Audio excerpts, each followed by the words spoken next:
Hello, everybody. How are you doing?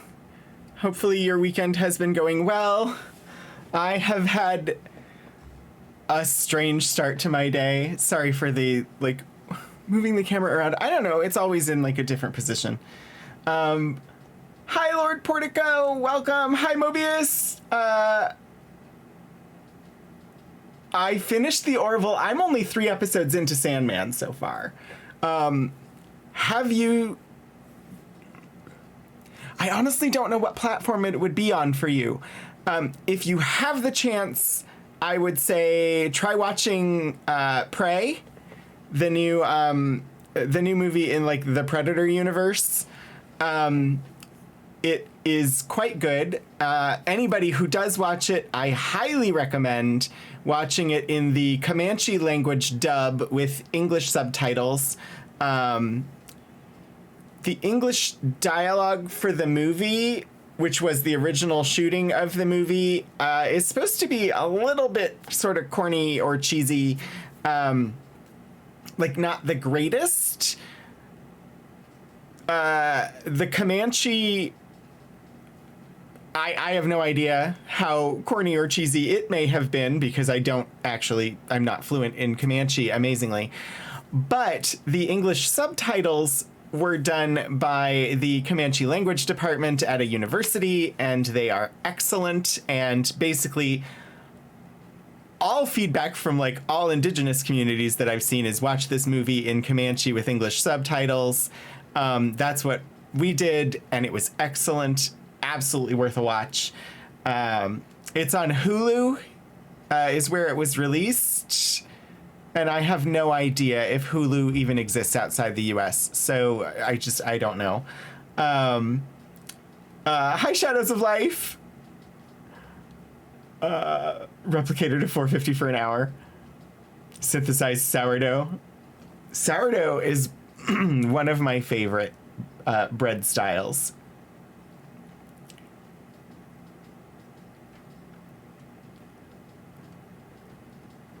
And Strange New Worlds was excellent. So yeah, my morning has been odd. I don't know. I stayed up late.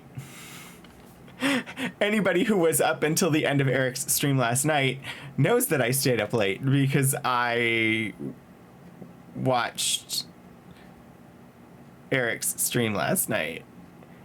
He started while I was still playing D&D, and then when we finished D&D, I saw that he was on, and I popped in, and then was there until the end, which was early morning here, but honestly no later than my body wants to stay up, so, you know, whatever. But then I tried to get up early this morning, and that didn't really work. But I got up earlier than yesterday, which is good.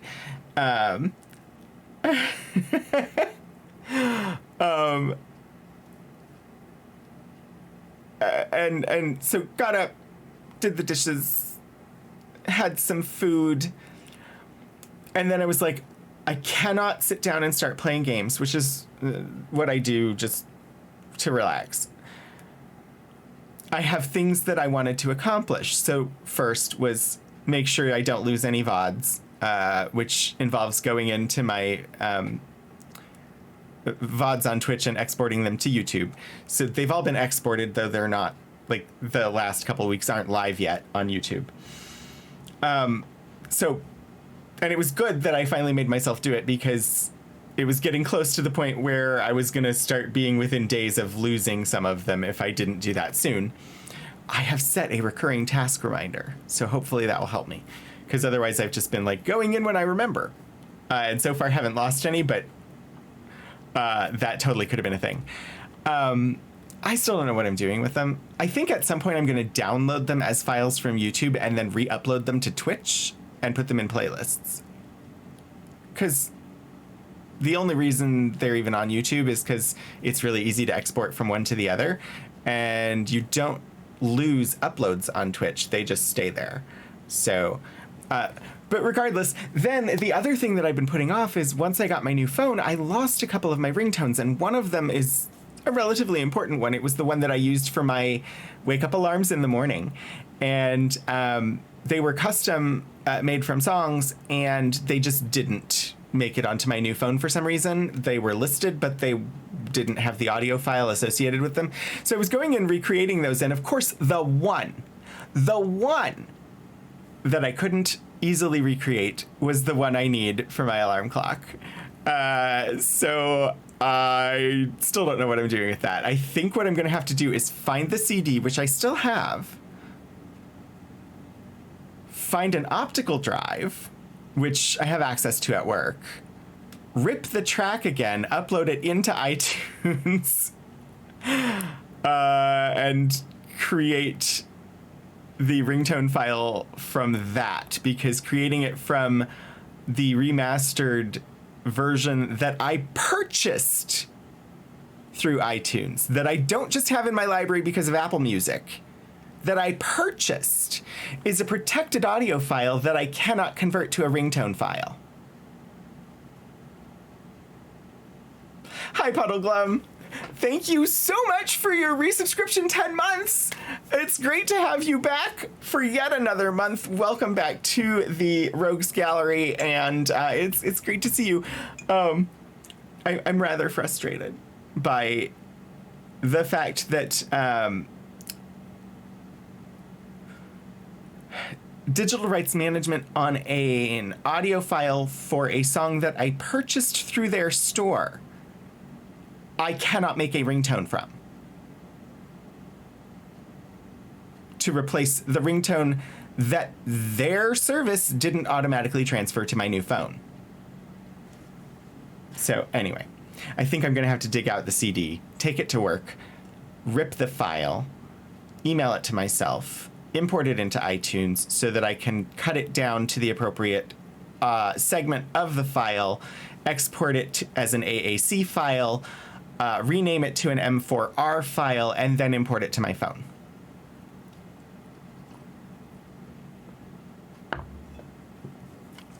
Just so that I can have the audio clip that is supposed to play when my morning alarm goes off. Because I've tried other of their alert tones, and they don't work.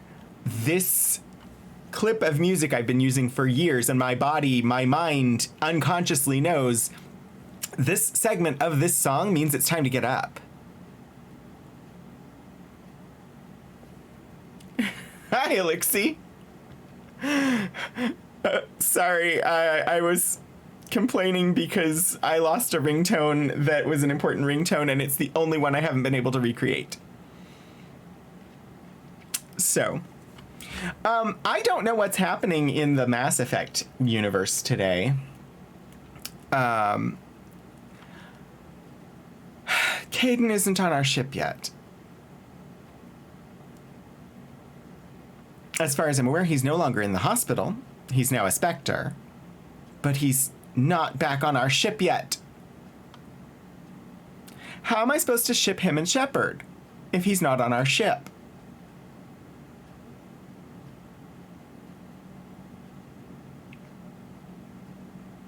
This game. Why must it do this to me? But I guess we'll try and actually do like some quests or something. I don't know. It's hard because I want to do the side quests, but a lot of them I can't do yet. I don't have the things I need to do them. How to ship if not on ship? Exactly. I suppose I should probably do the like, here's what's coming up, which is honestly always the same for me. Today we're playing Mass Effect Legendary Edition. We're in Mass Effect 3, and honestly, I have no idea what's going on. We're flying around trying to stop the Reapers, but taking our ding-dang time about it. Wednesday, Archives stream will be some papers from a test pilot who was active from like 1919 on. So we're going to be looking at some mostly World War II era, I think, is what I'm going to focus on. But I've got 8 boxes of files, so there's plenty of stuff. I'm trying to make sure that I have some idea of what the highlights might be before Wednesday so that I can make sure we get to some good stuff. Saturday, Ultima 6. Oh, wait, I skipped Monday. Tomorrow night, 7 p.m. Eastern. We'll be continuing with Psychonauts. I don't know how much game is left, but it's been pretty good so far, allowing for the multitude of content warnings. Saturday, Ultima 6, we finished the Shrine of Compassion yesterday. We are going to try for the Shrine of Spirituality this coming Saturday and actually try to, like, do quests instead of just running around the world. So that's a thing. Keel hauling is still a possibility. Very hard to engage in low-grav tandem maneuvers without a ship. Oh, dear. Skip Mondays as a rule? Yeah, except for stream. That would be lovely. Thankfully, this coming Friday, I'm not working. because I earn 2 days worth of vacation, or no, I earn a day of vacation every 2 weeks. And my balance of available vacation time is close enough to the limit that if I don't take vacation during the year, I get angry emails toward the end of the calendar year telling me you need to take vacation or you're going to lose it. So my solution to that was just I'm taking a day off every 2 weeks. I earn a day every 2 weeks. I'm taking a day off every 2 weeks. Therefore, my balance doesn't go up and I don't go over the limit. Plus, I get a day off every 2 weeks. So I'm happy that I have this coming Friday off. And I don't know where we're going after stream today. There is no Gax Pack this week. I don't know when they'll be back, so we'll find something to do. I don't know if Disco Does D&D is still doing their thing. They usually were starting around the same time as I was ending. But, you know, we'll find something. So, yeah, that's all the stuff that I know about at the moment. Anyway, what have you all got going on? Please feel free to share. I'm probably going to move us over towards the game, and I just realized while I have this set on shuffle for the playlist, I also, because I was doing the ringtone stuff, had it set to repeat a single song. And we've been listening to the same song the whole time. It's not a bad song, thankfully. But I did just realize that. So I have fixed that so when we have more of this sort of music, it won't happen again. Your Fate game today. Yay! Congrats. We did our D&D game last night, and things went swimmingly. Truly.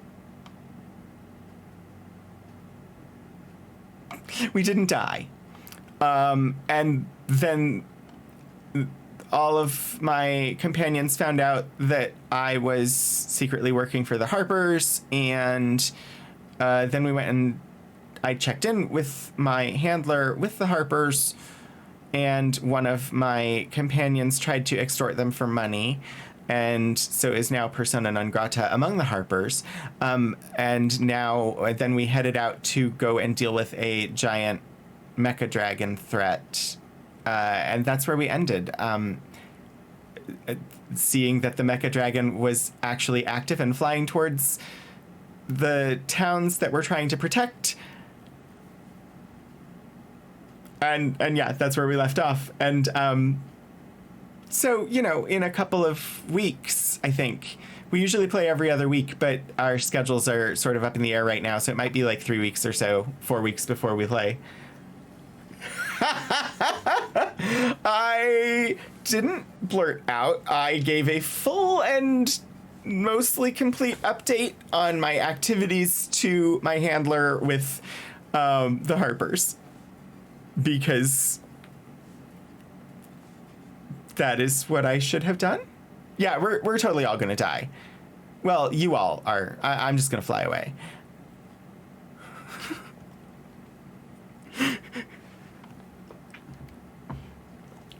We'll see. I don't know. We're level 6, and we're going up against a mecha dragon. So I have a laser rifle. I don't know how to use it. I'm not proficient. Maybe I will try to shoot it with the laser rifle, but every time I've tried to use the laser rifle, I have either missed completely or shot one of my companions. Because I keep failing on the checks to try and become proficient with it. Tell people we aren't actually going to extort the Harpers because... Oh, that is true. So, we had, through magic, come upon more money than we could possibly carry. And I gave over most of what I had to the Harpers, along with the deed to the inn that I had secured ownership of. And then after that is when my party member tried to extort money from them. And so that sort of got me in trouble. And I had to let them know that I did not know that that was going to happen, and that is not why I gave them the money. And plus, he freaking tried to extort them for money, and he's got more money than he can even carry at the moment. Like, thousands and thousands of gold. He doesn't need the money. So my character was very angry. Yeah, they're just giving you all the money that I had.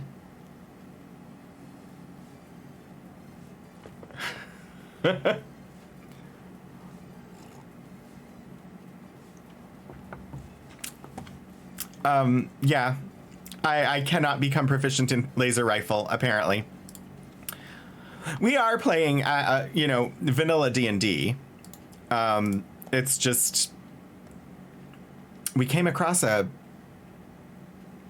downed spelljammer with a gnome / illithid hybrid creature on board, I believe. And as part of that interaction, we helped them fix their ship so they could leave. And compensation for that, we got like 3 laser rifles, I think. So...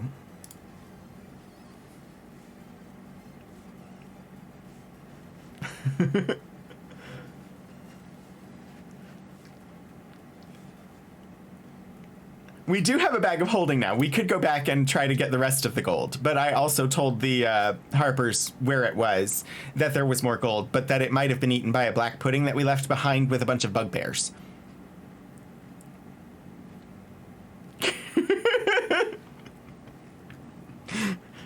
I currently now have around 750 gold. We started the campaign with basically nothing.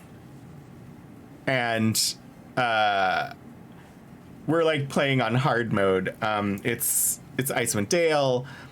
Food is scarce, so we have to keep, and supplies are scarce, so we're having to keep track of things like the number of frickin' crossbow bolts I shoot. How many containers of oil do I have to fuel my hooded lantern? How many rations do I have? And decrement those as we use them. And so money was a big concern, and now it's not. And we've like totally broken the economy of the game with regard to supplies and their availability. So, discussion of how we're going to ruin the tent. Yeah, it did. Okay, I am actually going to open the game application on my computer, which I've normally done before stream, but I was dealing with the stupid ringtone stuff. And once I have that open, I'm actually going to move us over towards having the game where you all can see it too. I know, complete novelty for a stream that is supposedly me playing the Mass Effect Legendary Edition. I'm also like... I'm on my last soda because I did not buy any this week. I have waters. I can drink water. I have other things, but this is unusual for me, and it's a test of my resolve. Like, do I want the soda bad enough that I'm willing to go out to the grocery store on a Sunday afternoon? Or do I just drink the cans of water that I have?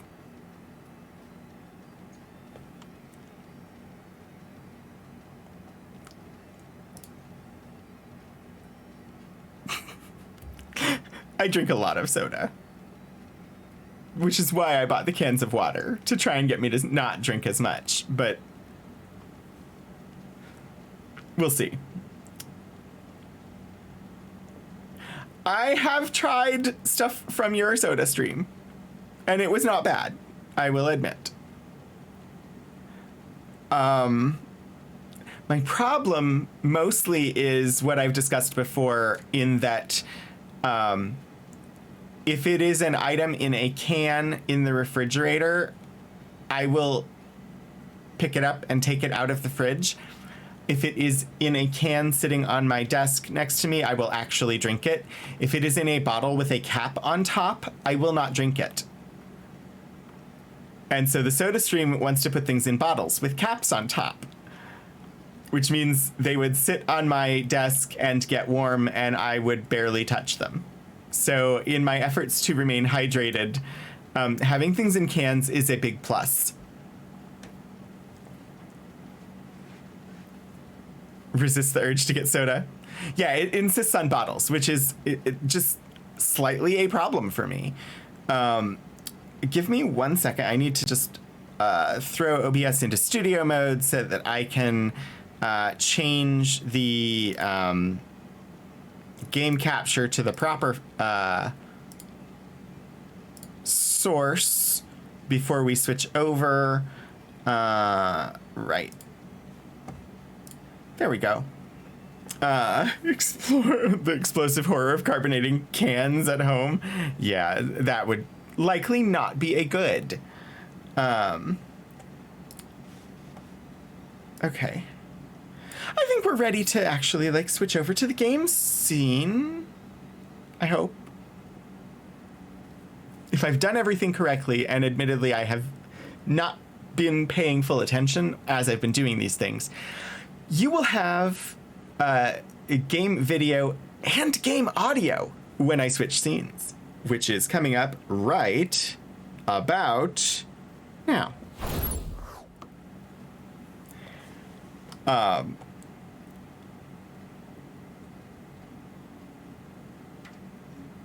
Did I not do everything correctly? Okay. You should have audio. There's not a whole lot of audio on that screen. It's more ambient noise. We'll see about audio for you in just a second. Oh, you do have it. Good. Okay, good. All right. We are on the ship near the VidCom. I don't know what we just did. I think we just finished a mission and came back and haven't talked to people on the ship yet. I don't know. Don't go unprepared. Remember that F5 is your quick save option. Where possible, save while meditating in front of the fish tank at the Normandy Bay Aquarium. If the baddies get too close, tell them to F off with a melee attack. Also remember that Kaidan is watching you. Make good choices and use only the best armor and weapon protection before side questing. I have seen plastic cans before. I haven't seen them in a long time, but I have seen them. Yeah, so we have like all these freaking missions and we're like gonna totally try and do a couple of them today. Because this list is like getting way too long.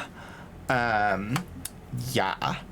So cool.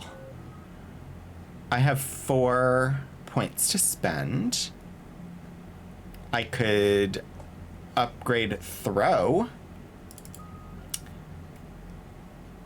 Increases force by 40%, or impact radius by 2 meters. I could upgrade warp, increasing its damage by 20%. Lift grenade, damage by 30%, or impact radius by 30%. You'd start with Eden Prime. I haven't really looked. Overload. Have I even been using Overload? I don't even know at this point. What does even Overload do? Overload electronics, stunning enemies. That one is my least upgraded, probably meaning the one I use the least as well. I like throw. I think I'm gonna bump throw, but do I want more force or more girth? Do I want more thrust or more girth?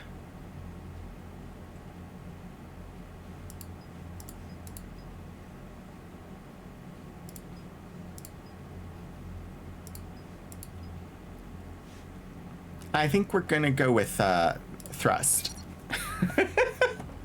All right. Confirm. Resume. Right. So this is the VidCom. We must have just spoken to somebody on the VidCom. I don't recall. Puddle Glove. Sorry. Caden does seem into more forceful efforts. I swear, I thought we talked to Garrus already, but, well, or Victus. This is not Garrus, this is Victus. Commander, that was a skillful operation back on Surkesh, extracting the female Krogan. I had help. Mordin Solus knew what he was doing. Yes, Garrus mentioned the Doctor was on your mission through the Omega-4 relay. I'm surprised the Solarian cares about the Krogan. War is full of surprises. Rarely the good kind. I'm just happy this one played to our advantage. Apparently we did not, because there's actual dialogue here. Your men that crashed on Tuchanka. How many are there? A platoon. You said their mission was a matter of galactic peace. Why? I'm sorry, Commander. As I said, it's highly classified. And yet... Look, if you want me to put my ass on the line, I need answers. I can't tell you. Please understand. The commander is Lieutenant Tarquin Victus. He'll be your contact. I see. My son. I needed someone I could trust completely. I think we may have actually had this conversation already, but... I understand this is a difficult time for you, Primarch, but Earth can't survive without reinforcements. Can I still count on your help? If the Krogan help us on Palaven, then I give you my word. If.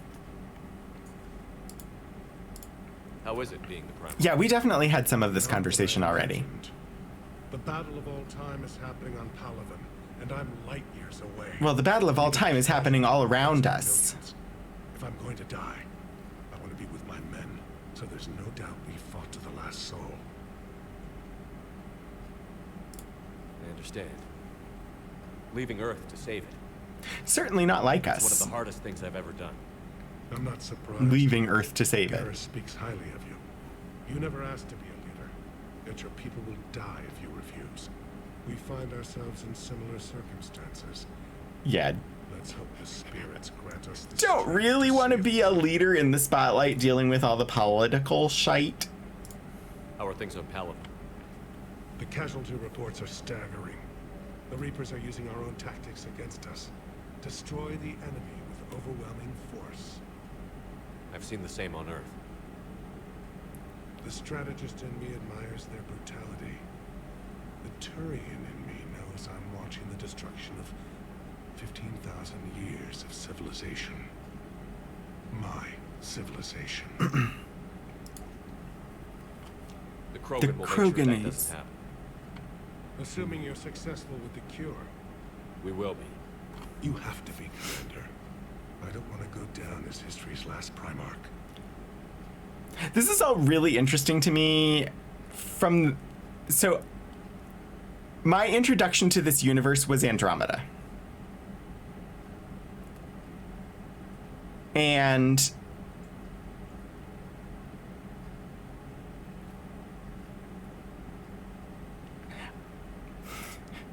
I should preface this by saying, spoiler warning for anyone who has not played Andromeda.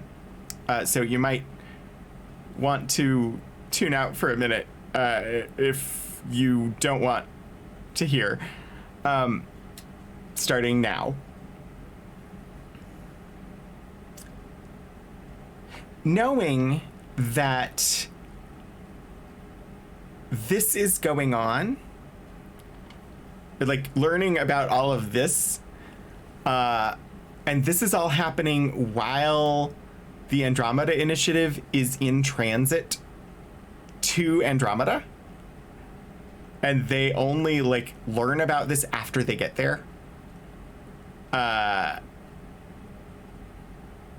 And so like that was my introduction, was finding out about this stuff from the Andromeda Galaxy, like 600 years in the future. And so it's just interesting getting it real time from this perspective with that sort of like context. Okay. I'm done with the spoileriness about Andromeda.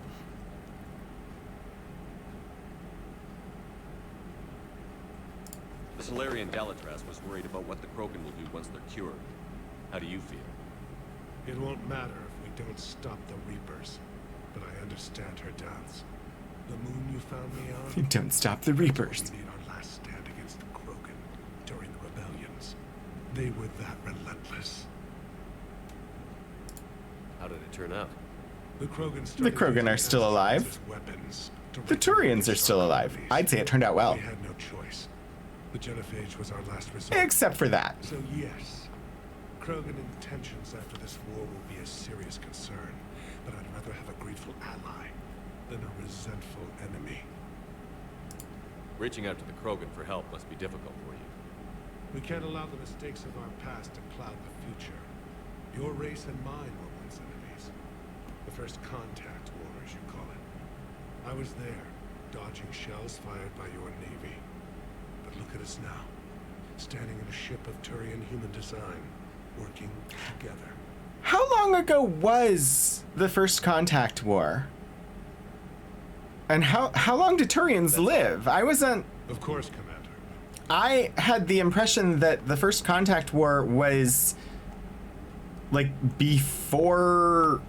I don't know. I had the impression that it was a while ago. Like a couple generations.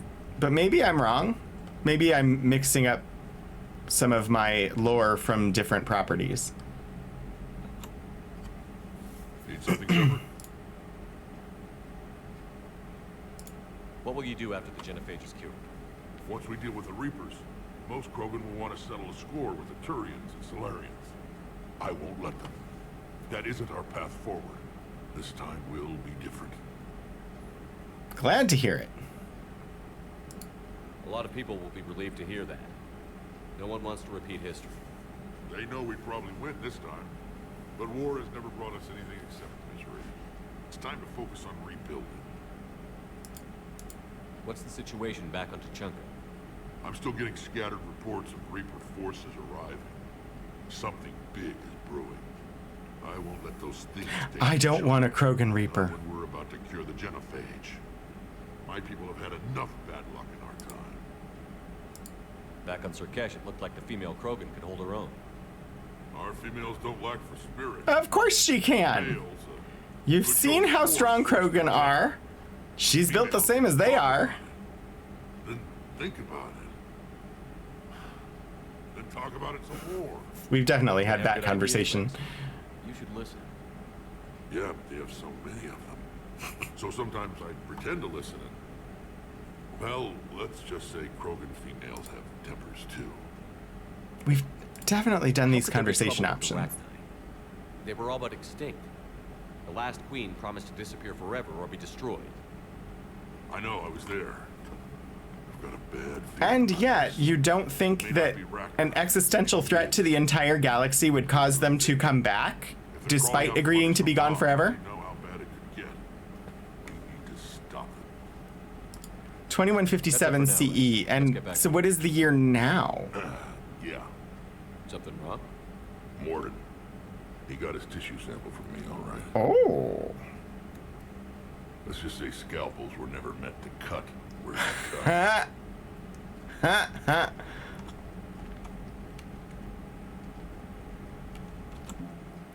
Oh, we have new information here under Alliance. The 103rd Marine Division. The old saying, every Marine is a rifleman, still holds true in the Alliance. I've never heard that saying before. Every Marine enlistee, from clerk to sniper, goes through a period of infantry training. As a result, the 103rd Marine Division is Earth's largest collection of Special Forces soldiers. Officers from notable battles such as the Skillian Blitz and the First Contact War run harsh training exercises in a variety of environments, insisting the Marines be prepared to storm any beach on any planet. This training has been useful in the Reaper War, as the 103rd can be fighting in an Arctic desert 1 week, crawling through jungles the next. Updated. Biotic students from the Grissom Academy have joined the 103rd Marine Division as a support unit. The units focus their biotics into barriers that shield the Marines and and help control the flow of the battlefield. Okay, so like only 30 years or so. Okay. Wow, I really thought it had been longer. Everybody needs therapy and harm reduction education. Yeah. Yeah. Kaylee Sanders. First Lieutenant Kaylee Sanders joined Grissom Academy's board of directors after she gave up her military career. When the Cerberus raid on the Academy was thwarted by Commander Shepard, Sanders joined with Alliance engineers working to recreate the Prothean device found on Mars. Her past work as a systems technician, specifically studying synthetic intelligence, has helped decode some of the complex feedback systems that control the weapon's energy output. Updated. Some of Grissom Academy's more technically minded students were saved from Cerberus by Commander Shepard. They've met up with Sanders, contributing their brainpower to some of the problems she's been tackling. Updated. David Archer is another refugee from Grissom Academy working on the device. Despite his youth, Archer's theories on interstellar cross-modulation have won him respect with the project's scientists. Jack, formerly known as Subject Zero,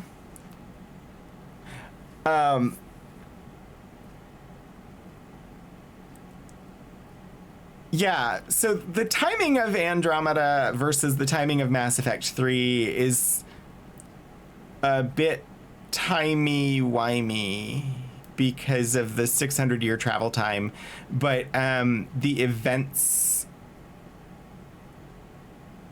in Andromeda that are depicted, like the earliest events that are depicted in Andromeda, or like the launch of the Andromeda Initiative, happens like right before the Reaper War starts.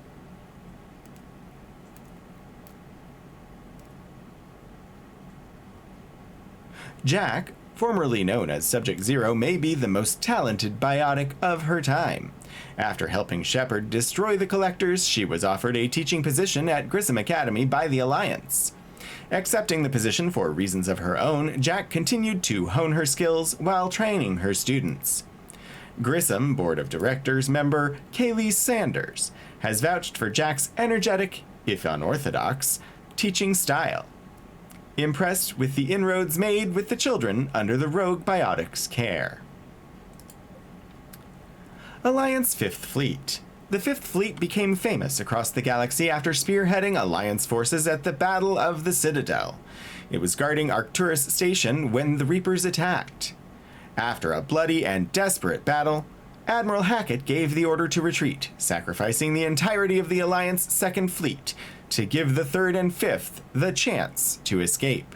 The Fifth Fleet's engineers are busy repairing its damaged vessels, grimly anticipating a return to Earth and revenge against the Reapers. Updated. This fleet lost a third of its vessels protecting the Council during the Battle of the Citadel 2 years ago. Unfortunately, the Alliance did not have time to rebuild the fleet to its previous strength before the Reapers invaded. Updated.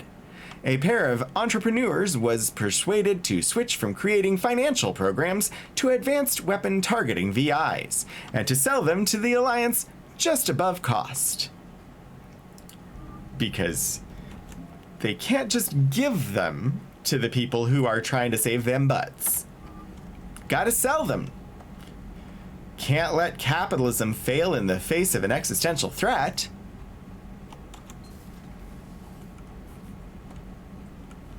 That may be one of the most realistic and most annoying parts of this game. That capitalism keeps functioning as normal despite the fact that literally all of the creatures alive in the galaxy are facing an existential threat. Can't stop pursuing all that Funny money.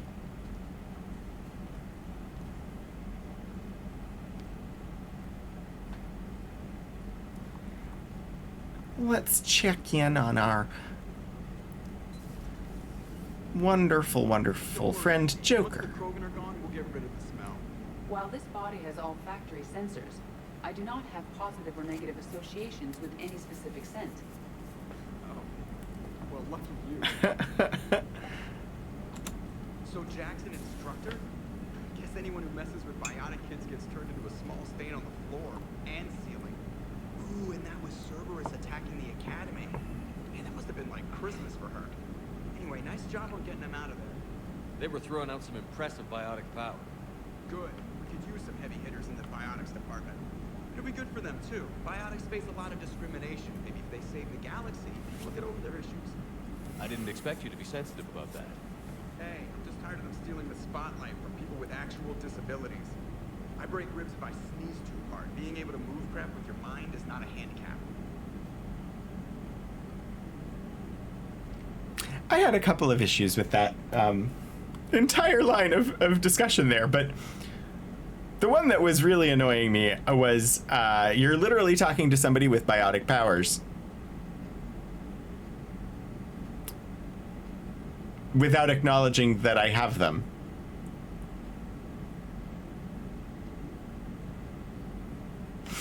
Commander? But that's the game. The game doesn't acknowledge that Shepard has biotics. It is good to know that Jack has thus far survived the Reaper invasion. I have been using memories of her attempts to insert additions into my reports to the Elusive Man. Most of them centered around inappropriate uses of the word cockpit. Hello, Shepard. Okay.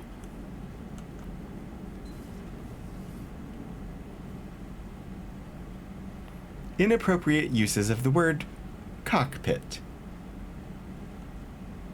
Unread messages at your private terminal, Commander. I hear you. Let us Got word. talk. Everyone from Grissom Academy has arrived safely. We wouldn't have known about them if you hadn't caught the distress signal. Nice work. Thanks, Commander. Excellent job, Specialist Trainer. Commander? It's lovely to have you working here. Sure, I guess. Forward. Thank you. I know, Canon Shep, but that's why. Okay, I understand. It adds some complexity to the coding and makes it somewhat harder. Like it adds a level of additional work with regard to building the game. But they gave us the option at the start to define characteristics of the character, including what abilities the character would have, what their backstory was, things like that. And they mapped out all of these branching dialogue options, but none of that branching dialogue takes into account one of the core decisions at the beginning of the game, by slightly altering the dialogue when you have a Shepard who has biotics. They do so much work to make such a comprehensively immersive sort of RP game, and they completely ignore alterations to the dialogue based on whether Shepard has biotics or not. Like, they have custom dialogue for like every other choice you make, but not for the fact that you have biotics. So,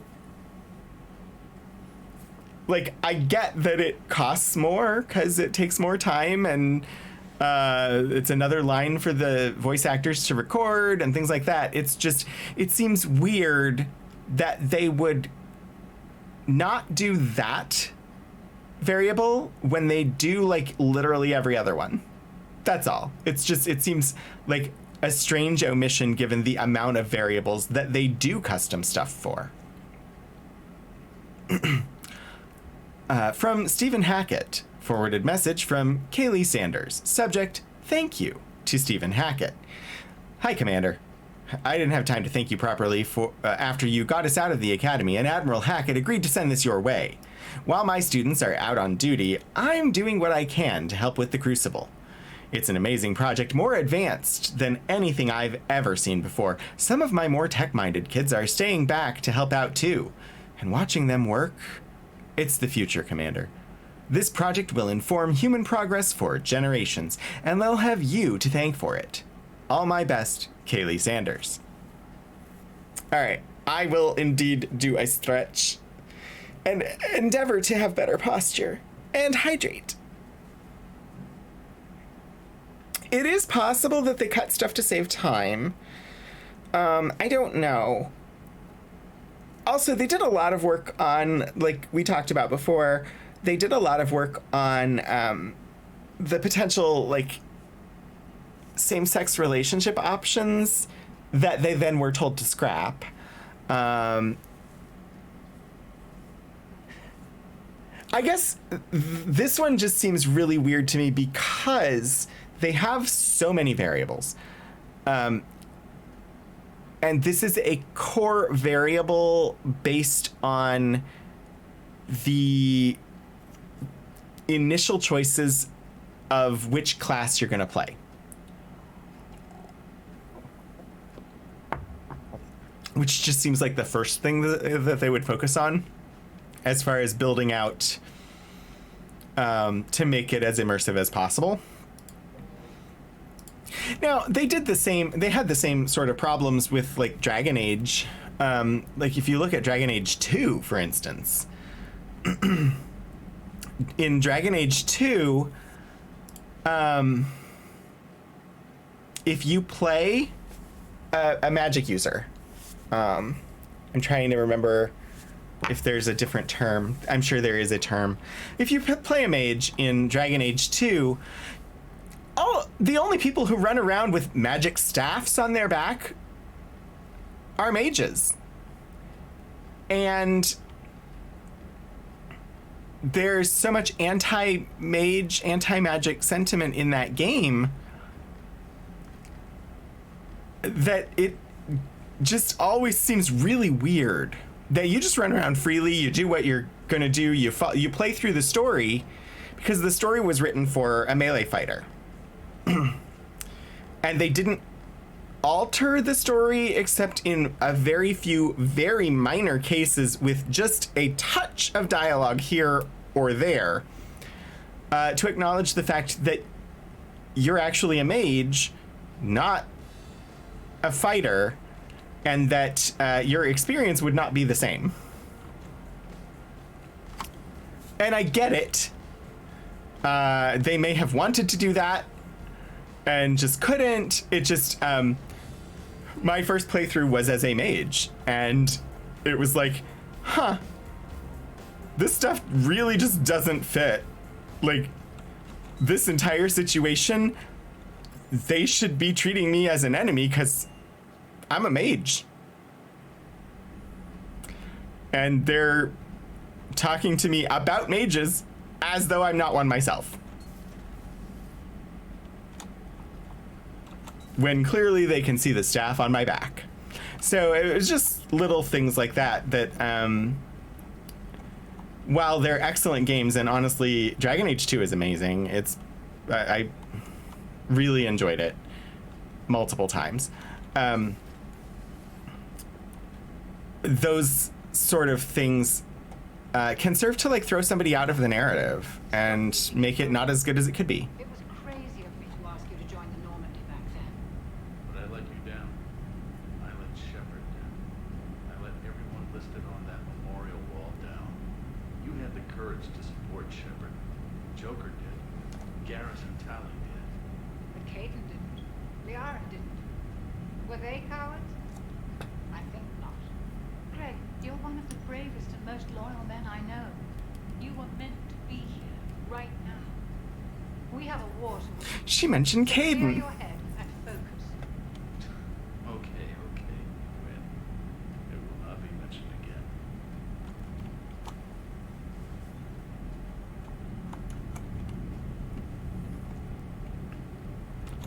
Commander.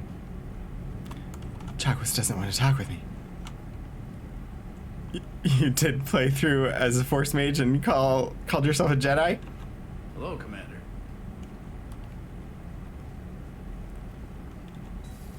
I need to go back. I need to pick up Lego Star Wars again. I haven't played it since just after it came out, and they've added some stuff and fixed some bugs and stuff, and I need to go back to it soon. Problem is, in my off time, I've been playing Star Wars The Old Republic, and if I let myself play something else, I'll end up putting that down and not touching it for like a couple years. So perhaps stimulate cell regeneration with a could but should test with maybe you should sing, it'll help you focus. Shepard, how can I help? Sing for me, my angel of music. Have you determined sorry. why she's immune? Genophage targeted hormone production during pregnancy. Modification project used same modality. Her immunity totally different. Targeted glands now obsolete, like human appendix. Other glands mutated to produce proper hormones, enable viable birth. Also explains her weakness. Gland substitution imperfect. Health trouble. You think you can make this work for all Krogan? Yeah. We'll use each Hooray tissue to produce for the mutagen, sourdough alter gland function replicator. across entire species. Must improve mutagen as well. Tune hormone production. Long-term illness for all Krogan otherwise. So, we did the right thing by saving the data? Indeed. Would be much harder to treat Eve without it. Maybe impossible. And all those experiments we saw back on Tuchanka? Monstrous, repulsive, but now with purpose. Victims didn't die for nothing. So, the end justifies the means? Not my means. But you're using the data, encouraging more experiments like Malin's. Encouragement irrelevant. Will always be scientists willing to perform unethical tests. Can't change that. But can help Eve. Can cure genophage. Won't ignore data vital to her survival because of unethical origins. Portico, will there be consumption of warm, freshly made breadstuffs?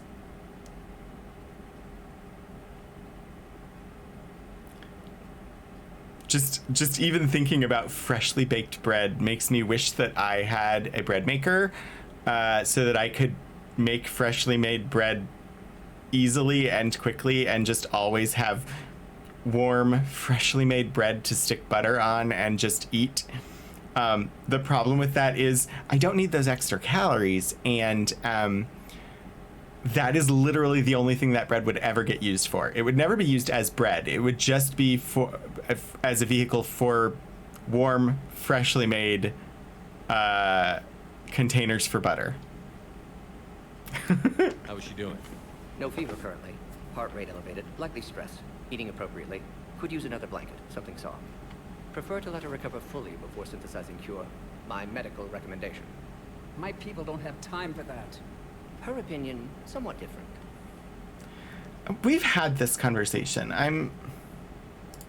You've always defended your genophage. What changed your mind? Never change mind. Genophage proper decision in time.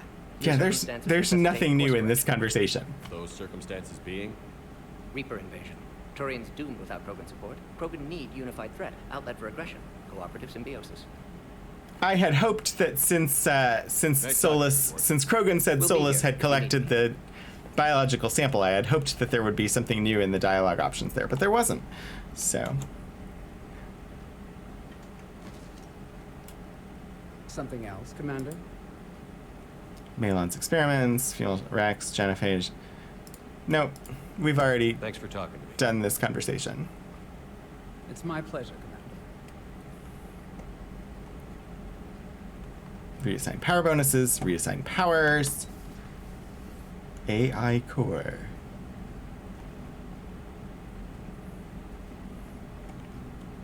I see the little Jeffries tube entrances and I always want to just go explore. I know they're not called Jeffries tubes. I don't know what they are called. Say that again. The population of the colony were world of Tyvor has been killed. I don't understand. The Reapers have been taking people alive. It was self-inflicted. When Reaper forces invaded, Tyvor's colonists detonated nuclear weapons inside their cities. Goddess. Their deaths would have been instantaneous, Doctor. Thank you, Cliff. That'll be all. We call them Jeffrey's tubes until we find out otherwise. Exactly. I do not know how this screen is meant to function. Do I already have this ammo capacity +5 upgrade?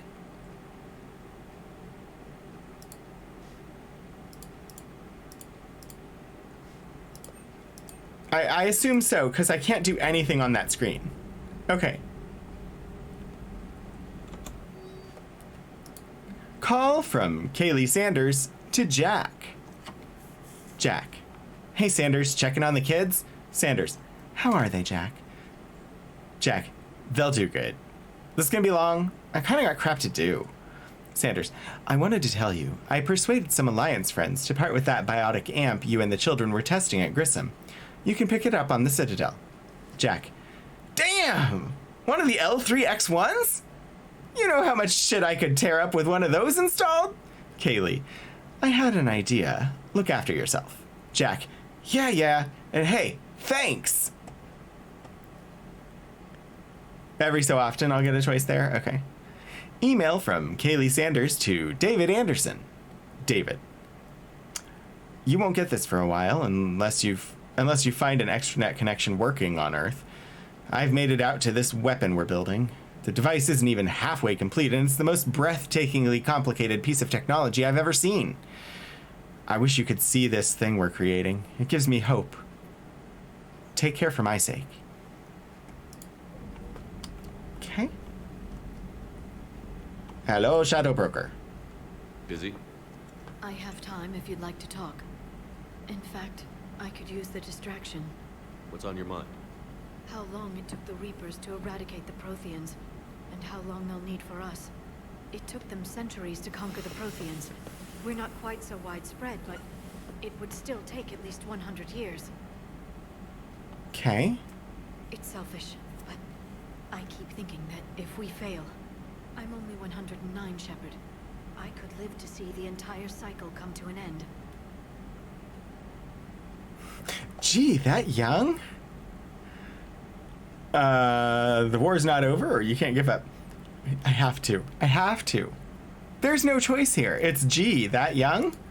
Only 109. I know. It must seem strange to complain about a 1,000-year lifespan. I used to think it was sad that most aliens live such short lives. Maybe it's not such a privilege to outlive so many. To witness so much death. Don't drive yourself crazy about this, Liara. We're still in the fight. Only because you're still driving it forward. We finally have other leaders on our side, but none will take us as far as you can. Sometimes I wonder how you do it. I mean, I don't really have a choice, but also I have people helping me. Please don't be a flirt. Please don't be a flirt. Keep me going. I'm glad I'm among them. I hope. Of course you are. I feel better already. Thank you for coming by, Shepard. That sounded really flirty. Warp unlocked. Available in Medbay. It was odd to see an entire academy just for biotic children. Don't Asari have biotic schools? Every Asari school includes biotic training programs. It's basic education. Still, those children in the academy were very impressive. I'm sure Jack's proud. Ready for the next mission? Ready for the next mission? Okay.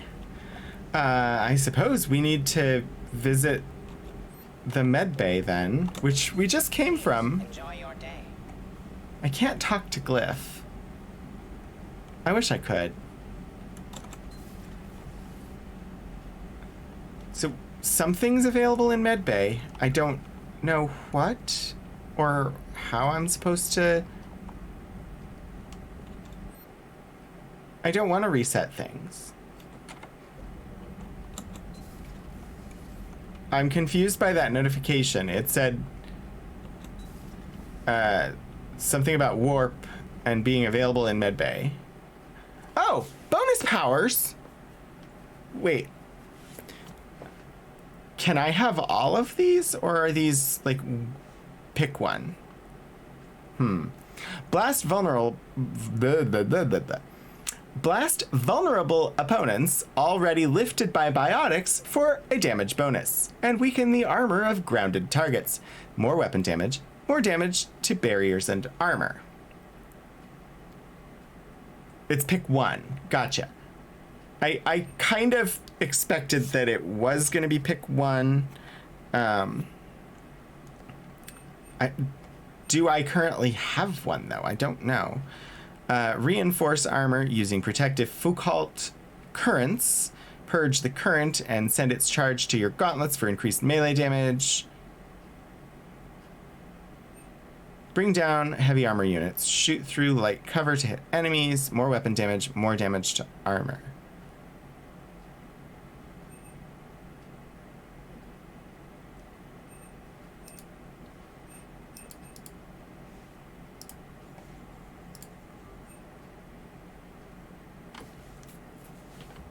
It looks like I can purchase all of these, though.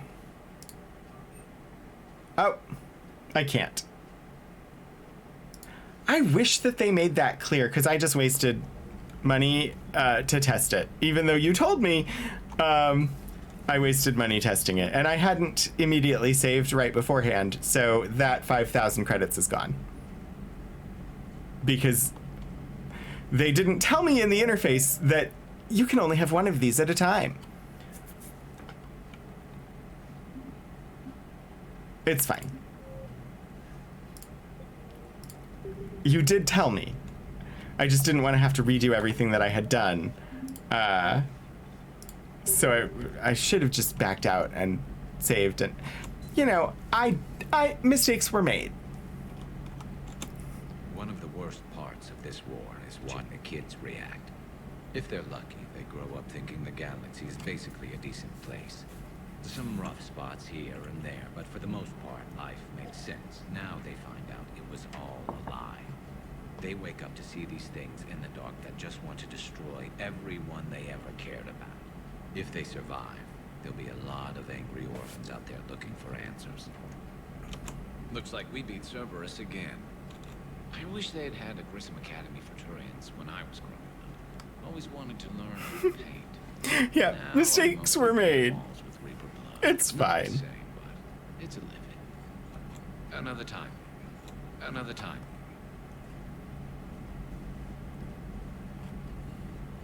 All right. We head down one more floor. 2 more floors to go, and then it's pick a mission.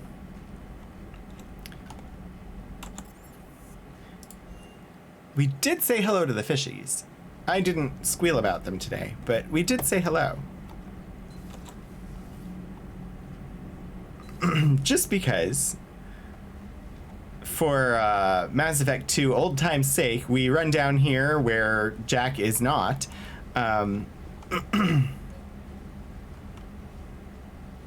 Hey, Space Hamster! Come here! My hamster!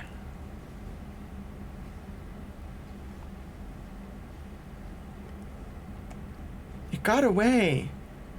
How do I make it come back?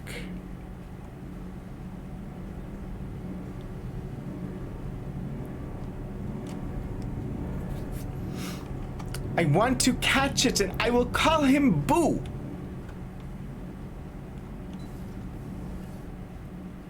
Because he is a miniature giant space hamster.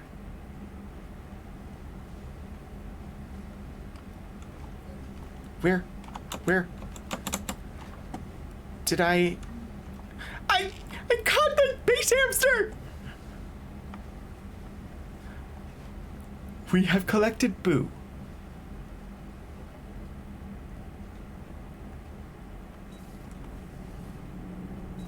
I love it. I just had to leave and come back, and it respawned.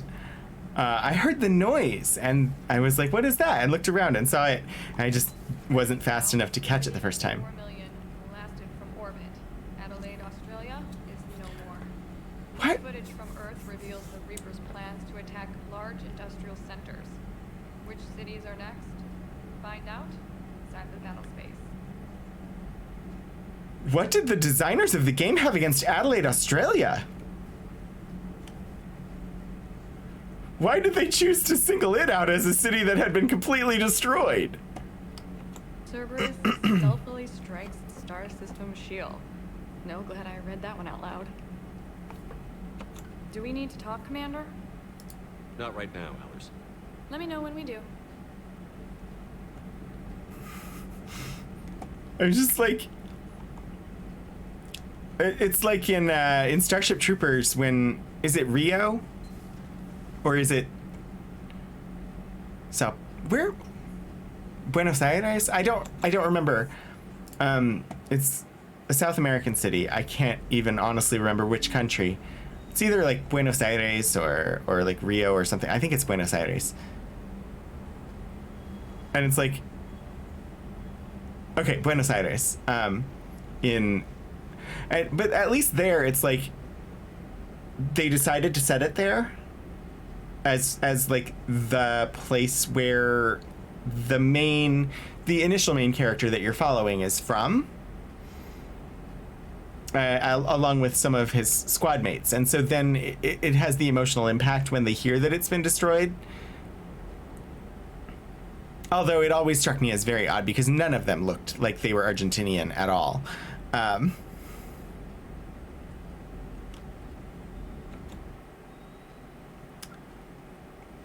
Right. All right. This is the loadout bench. I don't want that. I want. Look here. Oh jeez. Oh jeez. I don't know what I'm using. I don't know which ones to upgrade. I currently have the Viper sniper rifle, which is the high-speed sniper rifle. Yeah. I feel like, shouldn't there be a place that gives me descriptions of them? Where is that? With the assault rifle, I have currently the M8 Avenger 5. The Madoc is not better. The Vindicator is also really not better than what I'm currently using.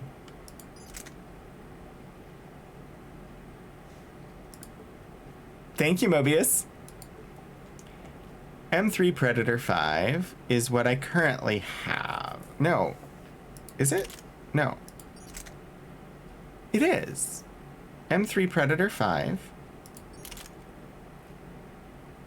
I like the Scorpion, but the Scorpion 1 adds quite a bit of weight. Originally issued to the Solarian STG to allow small units to contain much larger enemy forces, the Scorpion pistol now sees service galaxy-wide. It fires low-velocity squash-head projectiles with a dual use. The high-explosive filler within the projectiles contains an adhesive that secures the projectile to the target on impact. When fired into a surface, it turns into a proximity mine, which sounds fun. Fire rate drops precipitously. Oh my gosh. Damage goes up, weight goes up a lot, capacity goes up slightly, accuracy goes up. I like the idea of the Scorpion. I don't like the Scorpion. I prefer something with a faster fire rate, personally. Eviscerator, Katana, Scimitar. I will not be using a shotgun at present because, wow, heavy. No, I want no shotgun, thank you. A submachine gun. Ooh, I can carry the M4 Shuriken 5. It doesn't throw me over my weight. It does reduce power recharge speed from plus 51 to plus 14. I wonder if we upgrade. Well, it's the Shuriken 5 already. We'll come back. Just exit. Right. The Viper. 7,500 to upgrade to Viper 5. Yes, please. These other ones... Nope, nope. We will buy the upgrades for the Scorp.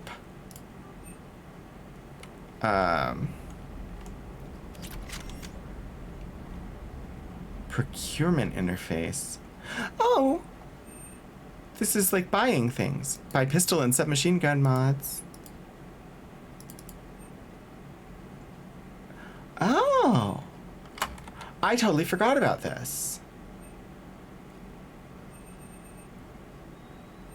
Well, that's for future, because I don't have any money right now.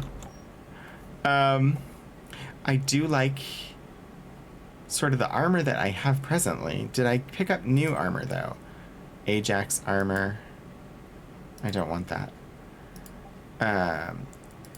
Currently using the N7 armor on my chest. I have this Casa Fabrication armor. Health boost goes down, shield regeneration goes up, weapon damage stays the same.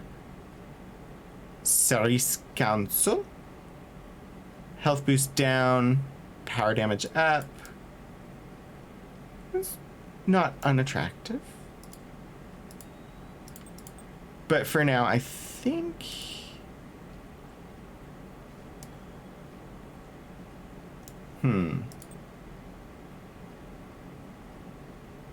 It might be worth it to have the power damage added. Shoulders. I don't have any other shoulder armor. Arms. Arms for the poor. Ariake. Wow. Drops health boost down and bumps melee. I don't want that. Legs. Currently using Han Kadar. If I go to Armax Arsenal, weapon damage goes down, ammo capacity goes up. And N7... The Arsenal's not terrible. Like, it might be good to have additional ammo capacity, but I think we'll stick with the weapon damage boost that we had. Hooray for the bread. How is your bread? I hope your bread is tasting loverly.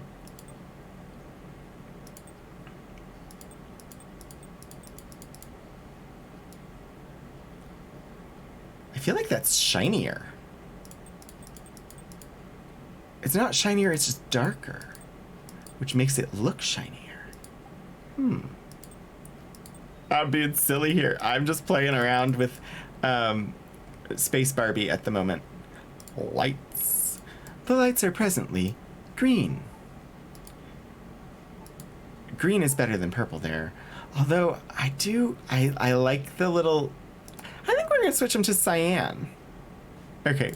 Sorry. Had to. Had to do a little space dress up. You are not... You can't pet the dog.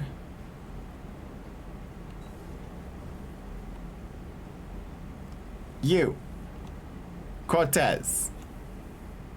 Fresh okay bread. Just double checking the inertia dampener coils. Can be twitchy in these UT-47s. But don't worry, this bird's been rock solid. Do you ever rest, Elixir? Ever take any downtime? I get my sleep, Commander. Flying tired is nearly worse than flying drunk. What about your waking hours? Any R&R? I need to keep myself busy. Otherwise, well, too much time to think. Knowing his backstory, I'm not surprised at that answer. Also, I shouldn't call out Elixir when I'm not even sure that she is still here. Because she usually has a D&D game on Sundays. But she needs to take breaks. I appreciate your dedication. She's very busy. You burn out. I know my limits. I wouldn't take a chance with your life. Oh, Before this Cortez. war, you must have done something to relax. Sure. I remember back when the Hawking was based out of Arcturus and I was just a fighter jet. There was this observation deck overlooking the main flight paths. You could watch every ship taxi in and out. When I was alone, I'd turn off the auditory emulators and just watch them drift by in silence. You know, there are reviews like that on the Citadel. Next time we're there, you should take some shore leave. Clear your head. I don't know. Maybe. Take some time off on the Citadel, Steve. As a favor to me. I find it very hard to say no to you, Shepard. As it should be.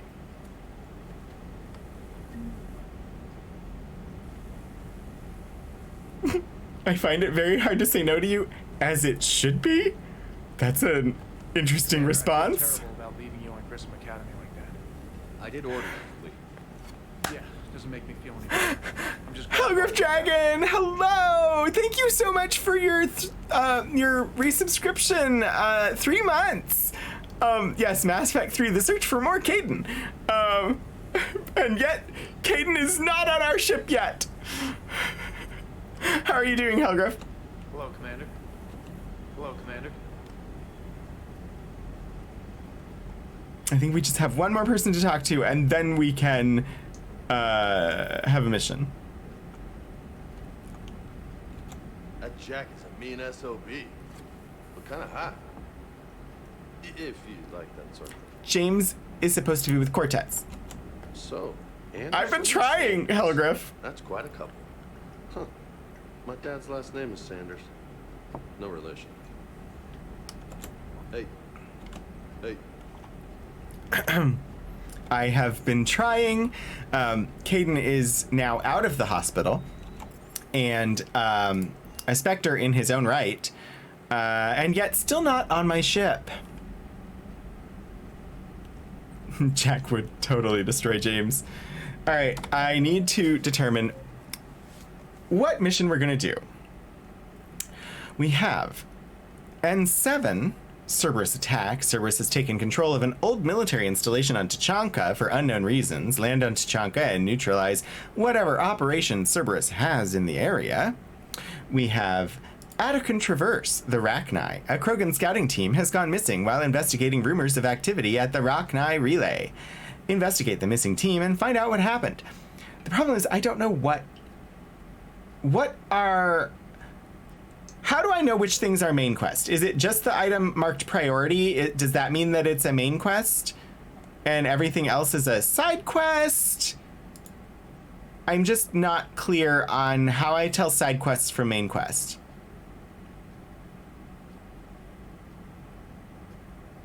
Like, I feel like the items marked priority, those are main quest. Gotcha.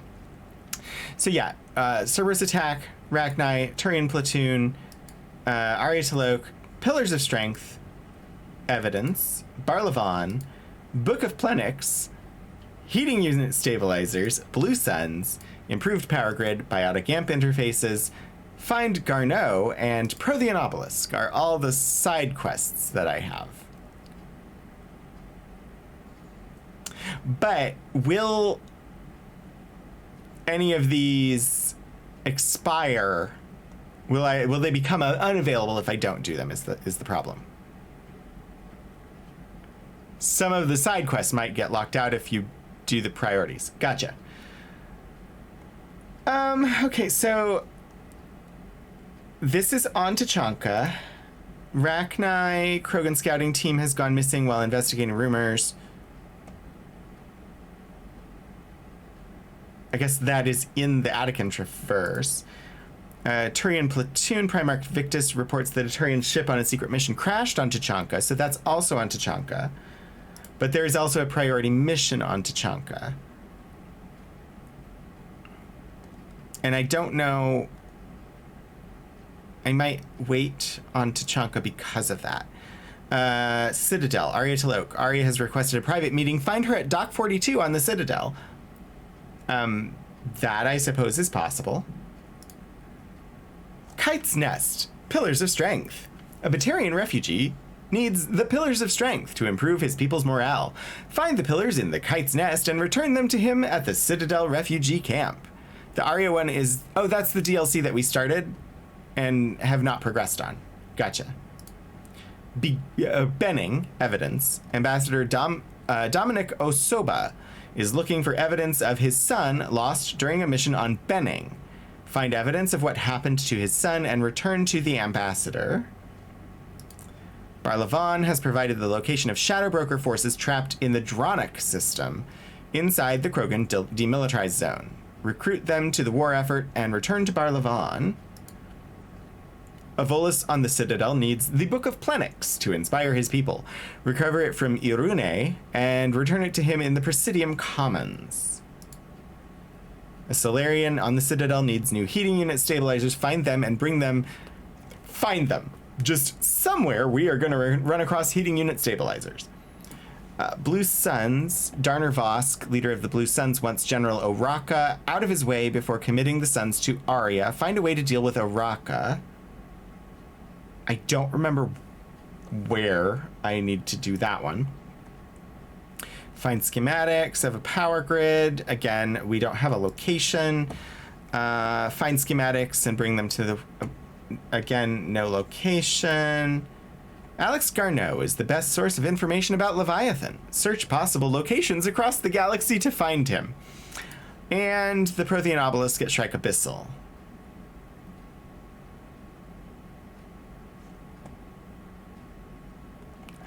I'm gonna look at the map and we'll pick one.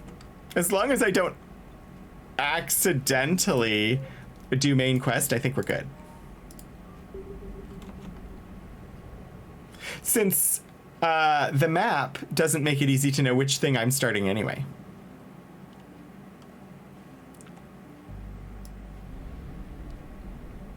Jeez, I don't even know where the frack we are. Oh, we're at Grissom Academy. Hello, mass relay. Plot, mass jump. Alright. Find artifacts at the Kite's Nest. That's nearby. Recover the Prothean artifact at the Exodus Cluster. That's also nearby. Gemini Sigma, Hades Gamma, nothing identified there. Investigate missing scouts. That's on Tachanka, right? That's one of the, okay. Sigurd's Cradle. Wait, the Shrike Abyssal is over there. Okay, that's, okay, I'm orienting myself. Go to Dock 42, extract Turian survive. Oh, that's the Tachanka one. So what is missing scouts? I don't remember. There are too many. I think we go to the side quest that is nearby. That seems good. So let's go to Exodus Cluster. Does this mean there are actually Reapers already in the system and that I shouldn't travel there? We're gonna find out. I just saved, so.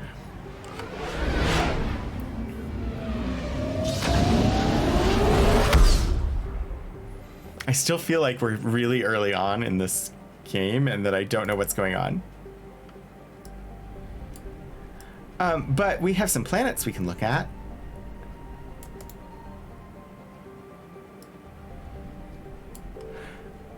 We're in the system known as Utopia. The first planet is Arcadia. An unusually large terrestrial world, Arcadia has a dense atmosphere composed of nitrogen and helium. Its scorching hot surface is mainly composed of alkaline basalts, but metal deposits are plentiful. Although several spectacular examples of columnar basalt Spectacular examples of columnar basalt formation offer scenic beauty, Arcadia's hostile environment has precluded commercial development. Orbital distance 0.7 AU, orbital period 0.6 Earth years, radius 10,893 kilometers, day length 25.6 Earth hours, atmospheric pressure 16.17 Earth atmosphere, surface temperature 358 Celsius, and surface gravity 5G. And then we have Eden Prime, which I will look at in a moment. Wait. Eden Prime. Was that not one of the DLCs? And am I being forgetful? Did we already... We haven't... I'll have to look. Zion. Zion is a hydrogen-helium gas giant even larger than Jupiter. Despite its deep gravity well and lethal radiation, it supports a small helium-3 mining industry. The reason is simple. As the only gas giant in the Utopia system, it is the only local source of fuel for Eden Prime's power stations and spaceports. It's worth doing early? So it would be okay doing it now. Zion has 112 natural satellites ranging from orbiting asteroids to the moon of Asphodel, which is large enough to retain a thick atmosphere. Population 1062. Population estimates are pre-invasion. Orbital distance 14.05 AU. Orbital period 52.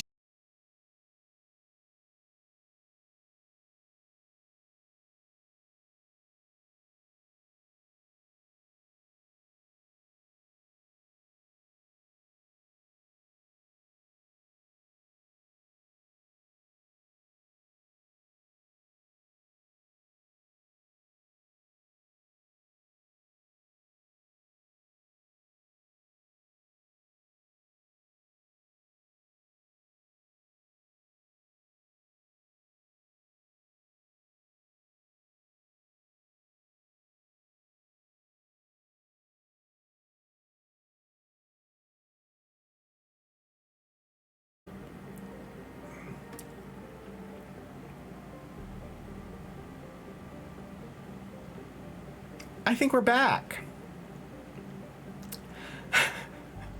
Thank you, as always, to my internet service preventer for interrupting stream and making us pay attention to them. Because as an ISP, what you want is for people to recognize every time you fail to deliver service. All right. Okay. Rightio. Onward we go.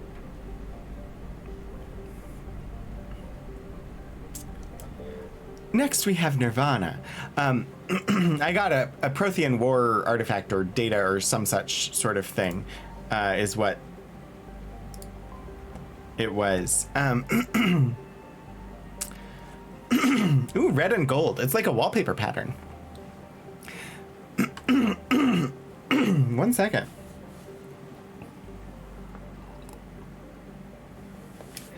Nirvana has a trace atmosphere of xenon and krypton. The surface is a mix of water ice and iron oxides with cryovolcanic plumes of potassium concentrated around the equatorial ridge. Nirvana has little of commercial or scientific interest, though a few geological research stations were constructed in the early 2160s. All have been shut down for years. The Alliance maintained an automated ice cracking station, which stockpiled a large amount of deuterium fuel for use by the fleet. This was commandeered in the preparations for the war, and now Nirvana is completely silent. Orbital distance 25.6 AU, orbital period 129.9 Earth years, radius 3,212 kilometers, day length 63.9 Earth hours, atmospheric pressure trace, surface temperature minus 203 Celsius, and surface gravity 0.2 G. Alright, up next we have Xanadu. A lovely little green marble in space, Xanadu's atmosphere is composed of methane and argon, while the planet's frozen surface is largely potassium with deposits of calcium. Its location in the deep cold of the outer system and the lack of valuable resources leave little to recommend it. Orbital distance 101.7 AU, orbital period 1029.9 Earth years, radius 3,730 kilometers, day length 69.8 Earth hours, atmospheric pressure 0.19 Earth atmospheres, surface temperature 216 Celsius. Scratch that. Surface temperature minus 216 Celsius, and surface gravity 0.3 G. I should have just said scratch that, reverse it, because reversing 216 Celsius would have given us minus 216 Celsius, right? Possibly not. I don't know. That's how my brain worked, though. I should have more to locate via scanner here in the Utopia system. Utopia. Where you control the topiaries.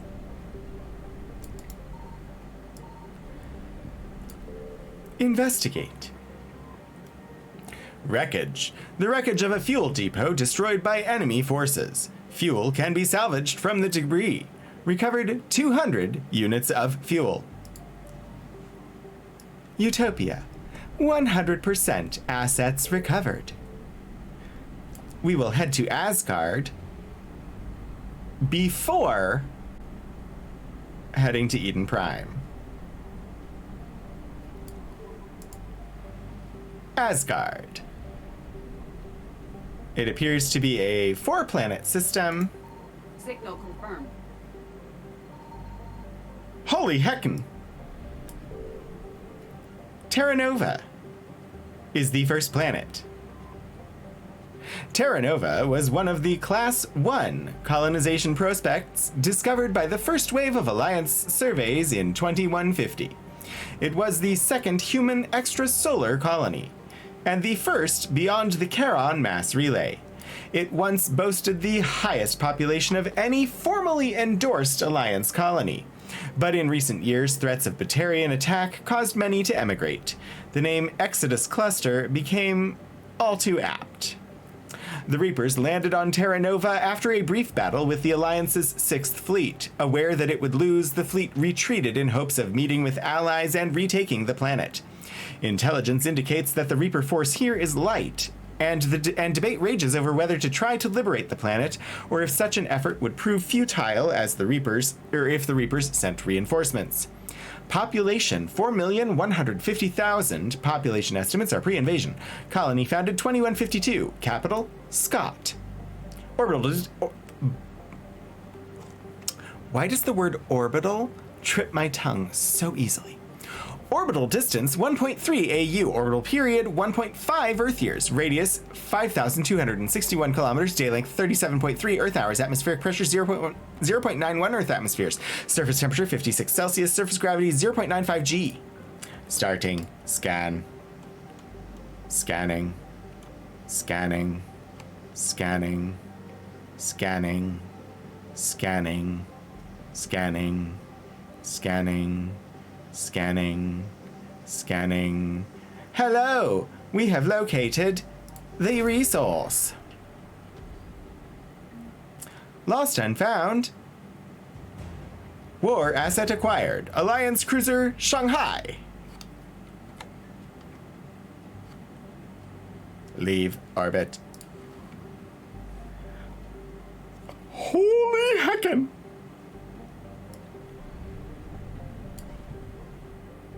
This means that there, are Reapers that have been alerted, right? That's what that means? Bohr. Bohr is a hydrogen-helium gas giant with over 90 moons. The light of ionized hydrogen filtering through an upper cloud deck of sodium causes its striking coloration. The source of the ionization has not yet been confirmed, but Bohr's mass equal to 6 Jupiters, and high temperatures suggest it may be a brown dwarf, a gas giant that gained almost enough mass to ignite into a small star. The Reapers destroyed Bohr's extensive helium-3 infrastructure, although wreckage indicates that the 6th Fleet did not give up the planet without a fight. Orbital distance 2.2 AU, orbital period 3.3 Earth years, radius 74,612 kilometers, day length 8.8 Earth hours. Yes, Reaper alertness is very, very high at the moment. Tyr. Tyr is Tyr is compositionally similar to Earth. However, it lies over 4 AU from Asgard and possesses an atmosphere primarily composed of nitrogen and ethane. While a potential target for terraforming, the proximity of the shirt-sleeves habitable Terra Nova relegated Tyr to a support role. Nearly 100 corporations, human and alien, constructed teleoperated mining, refining, and manufacturing facilities across the planet. The Reapers immediately targeted these, seeking to cut off the Alliance's supply of hydrogen fuel cells. Colony founded 2,156, population 44,000, all population estimates are pre-invasion. Capital, Kaldidalur.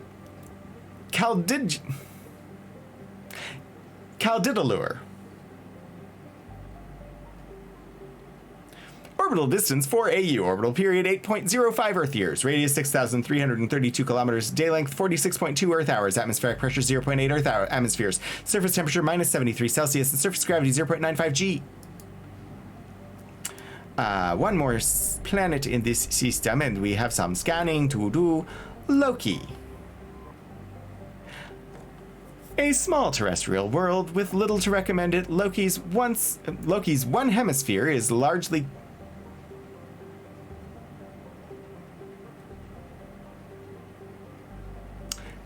Sorry, that sentence threw me because I was trying to figure out how a planet could only have one hemisphere.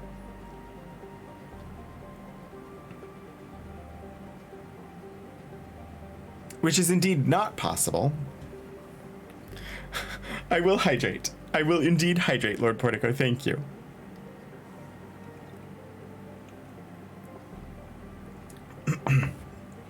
A small terrestrial world with little to recommend it. One of Loki's hemispheres is largely covered by ice and the other by craggy, basaltic highlands. The rough, varied terrain suggests an ancient cataclysm caused significant damage to the planet. Reaching 6.5 AU at perigee and 7.1 AU at apogee, Loki's unusual elliptical orbit reinforces this hypothesis. Beneath Loki's ice cap runs a naturally formed network of subterranean tunnels. These may have proven useful to Alliance forces in retreat. Nevertheless, any organics hidden here remain in peril, as Loki's atmosphere is inhospitable and Reaper scanning technology is efficient. Orbital distance 6.8 AU, orbital period 17.8 Earth years, radius 3,630 kilometers, day length 61.3 Earth hours, atmospheric pressure 0.2 Earth atmospheres, surface temperature minus 135 Celsius, surface gravity 0.22 G. Scanning. Hello, we are scanning. We are scanning. We are scanning. Scanning. Resources identified. Lost and found. War asset acquired. Alliance Spec Ops Team Delta. That's it. That's all they had to... Yeah! Right. Don't fear the Reapers that are about to be here. Holy heckin'. Reapers eluded. If I go back in, are they gone or are they still there?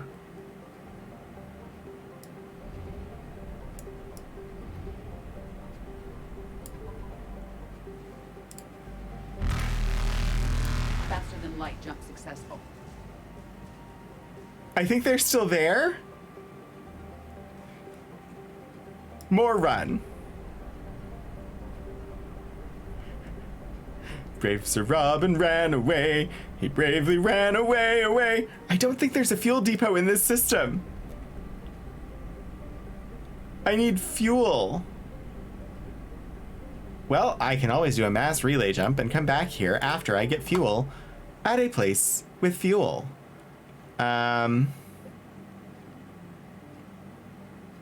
There's fuel here. I'm fairly certain. Hello, Luna of Stars.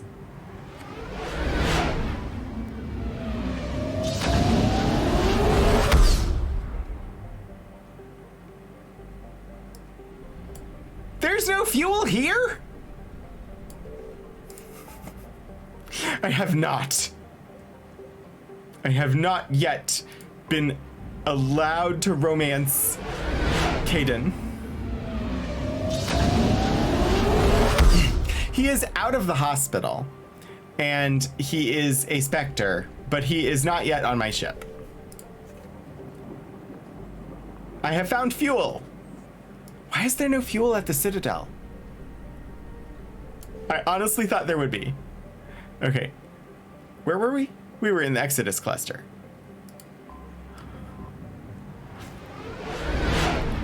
But now that I've been away and come back, I should be able to go back and recover those items, right? Because the Reapers should not be on like super high alert again.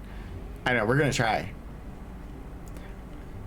I'm still not sure exactly how this mechanic works, except that I know I had to run. Oh, Evasion they're successful. still there. When do they leave?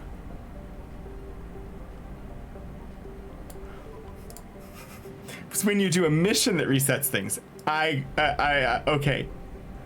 This makes some sense. In that case, we will be doing this mission, but first, I'm just gonna stock up on fuel again, because otherwise I will forget that I need to do it, and I will go over to Asgard without a full fuel tank and potentially run out of fuel. So we're just gonna do this, because mass relay jumps don't cost me anything.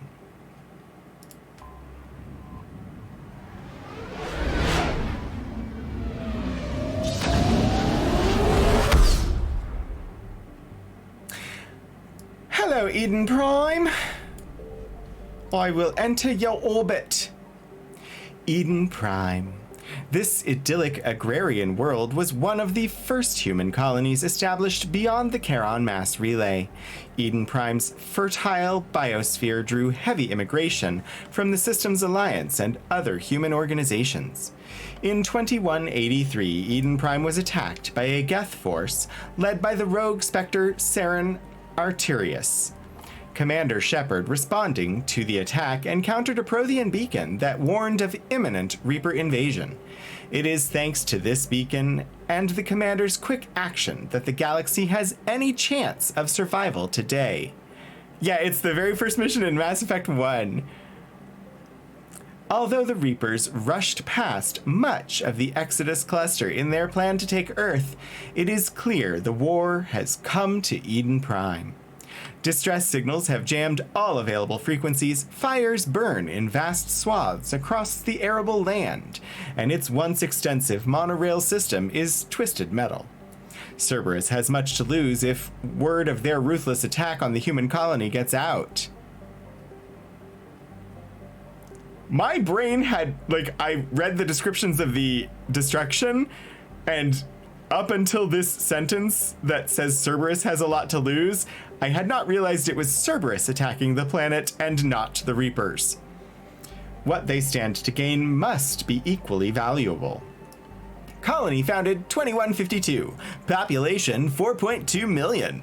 Population estimate is pre-invasion. Capital constant.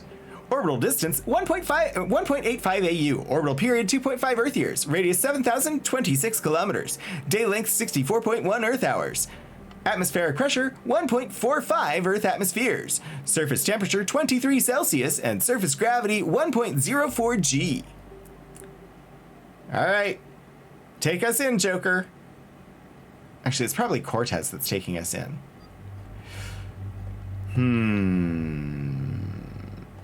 It has been recommended that I should take Liara on this mission. And in fact, I don't believe I have a choice. Liara is automatically selected. Which, it's gonna be James. Confirm squad selection.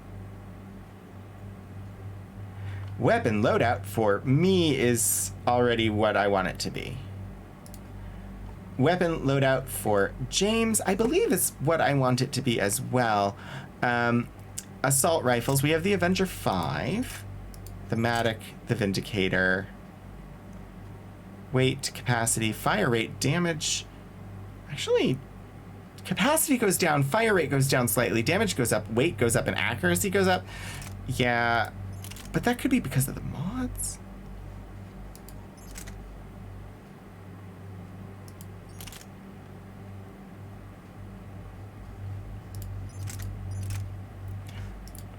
Why am I so indecisive? Magazine upgrade.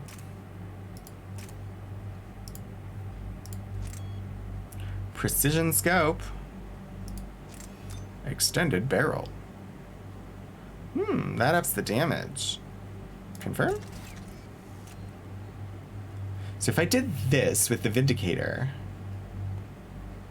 that's actually not bad. Fire rate is down a little bit.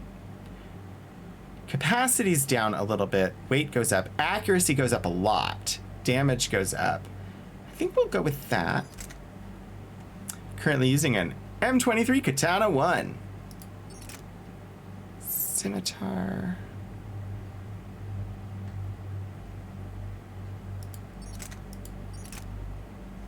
Yeah, I think we'll stick with the katana for that. Do we want any other weapons? Sniper rifle, not really his style. Heavy pistol.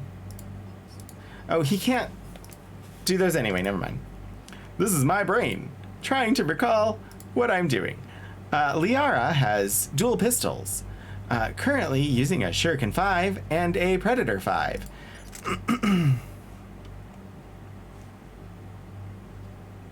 And I believe those might be the only options. Predator 5 or Scorpion 3.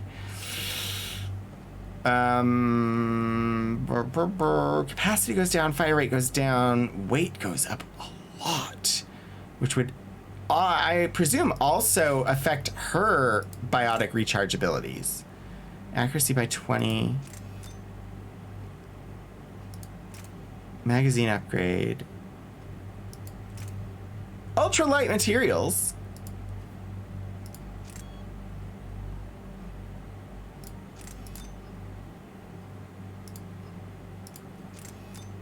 Cranial trauma system.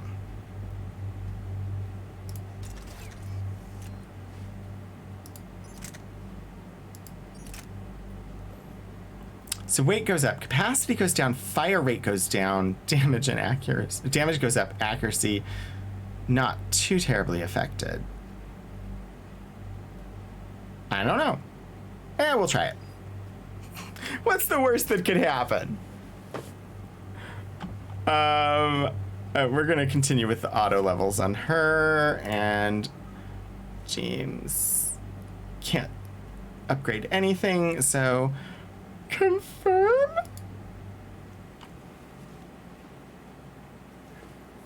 Eden Prime. This is where it all began. Where the Prothean beacon gave you the vision that warned us about the Reapers. And where you went up against Saren in the Geth for the first time, no? Yes. And now, with Cerberus here, Eden Prime's colonists are under attack again. I literally just realized that the name Eden Prime is, in some sense, first. Beginning first. Source first. Like Eden being a word to describe, like, where humanity began. Like, so it's first. I remember Eden Prime. Seems like more than just 3 years ago. How bad? A lot of dead civilians. Lost one of my men, Jenkins, to a Geth drone. Reports that Saren had bombs set up to wipe out the whole colony. Yeah, well, he failed. We'll go with he failed. Not on my watch. Damn straight, Loco. Cerberus hit Eden Prime hard. Whatever they found here was worth a major offensive. There are Was Jenkins? survivors Was that elsewhere, Ashley? but they killed everyone near the dig site.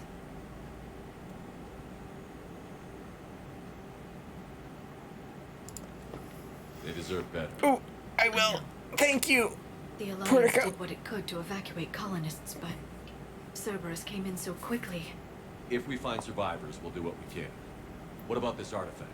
Any idea whether it's part of the Crucible? The Alliance didn't get any specifics about what Cerberus has uncovered. Okay.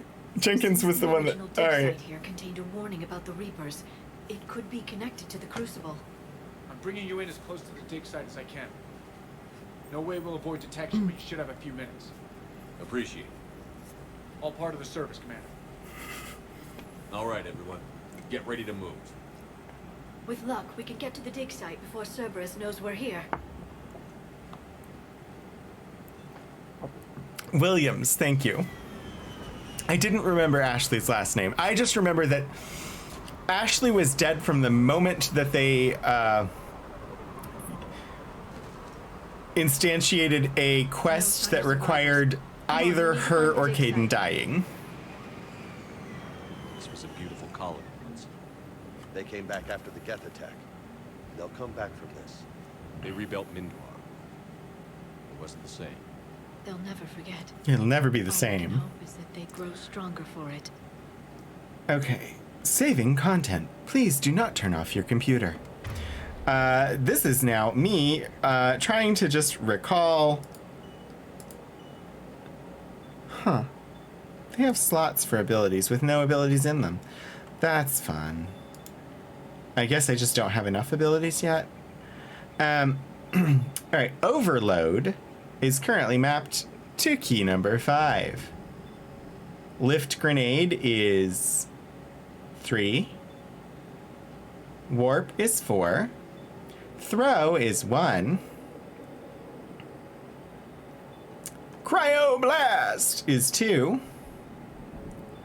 I like Cryoblast. Tech Armor is 8. And I have to remember, if I push that button, it go kablooey around me and be useful. And then 7 is my first aid. And 6 is presently unassigned. This is me trying to recall how I have things set up. I'm currently have the Avenger 5, which has been good as like a go-to, this is good for starting a mission. My Predator 5 and my Viper. I love the Viper. Rapid fire sniper rifle is the best.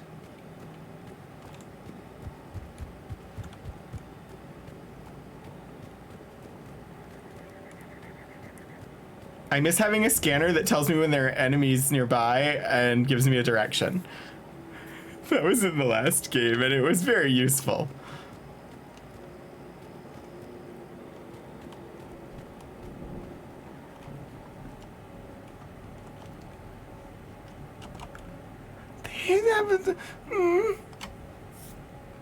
They have a double oven. I'm jealous. Sorry.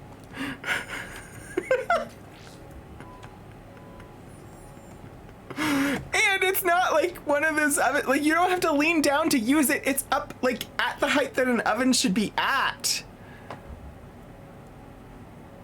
So you're not like leaning over across a really hot door as you're putting things in the oven. And once in my life, in a domestic environment rather than a commercial environment, I have gotten to use an oven that was at height to where you didn't have to lean over. And I grant that there are people who that would be much too high for. But for me, I didn't have to lean over. And it had a little door that came out and up to move the door out of your way so you had direct access to the interior of the oven. It was an oven in in the house that my brother had just bought, and the oven was from the frickin' 1970s, the early 1970s, and it was like, why are not all ovens this way? Sorry, I got really distracted by the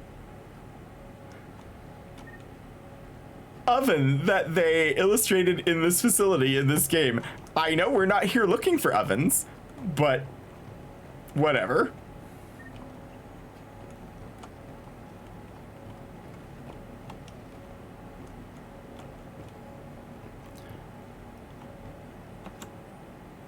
Processing update. We've taken more able-bodied men and women from pacified neighborhoods.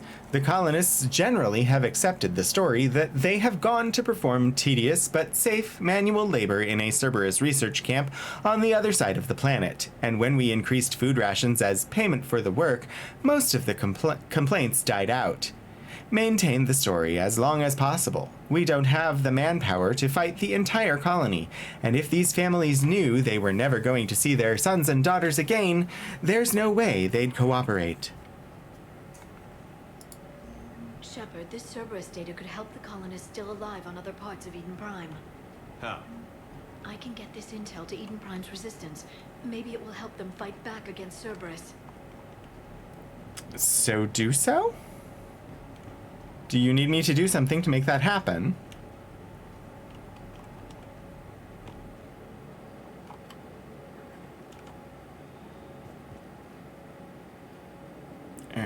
that is the direction we are meant to go. Ooh, there's a ladder.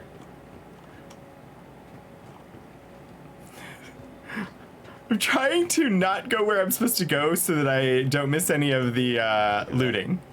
It's a Prothean tech sticking out of the ground like an old bone. Hey, Liara, you ever find dinosaurs while you're digging around? No, dinosaurs and other fossils would be paleontology. I'm an archaeologist. I study artifacts left by sapient species. The two fields are completely different, and... You were joking. You were joking. Hey, I just like dinosaurs. Oh! There are things I like about James. We are 1000% committed to Kaidan in this playthrough.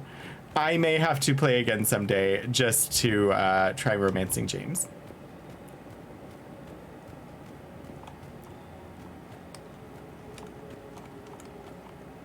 Because he seems nice. But in this playthrough, he is very much committed to Cortez in my headcanon. James and Cortez forever.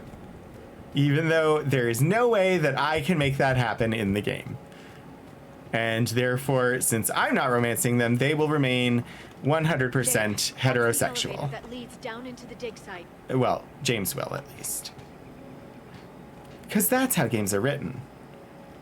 Cortez, not heterosexual. James, heterosexual, unless I, the player, chooses to romance him, in which case he becomes bisexual. Jortez forever!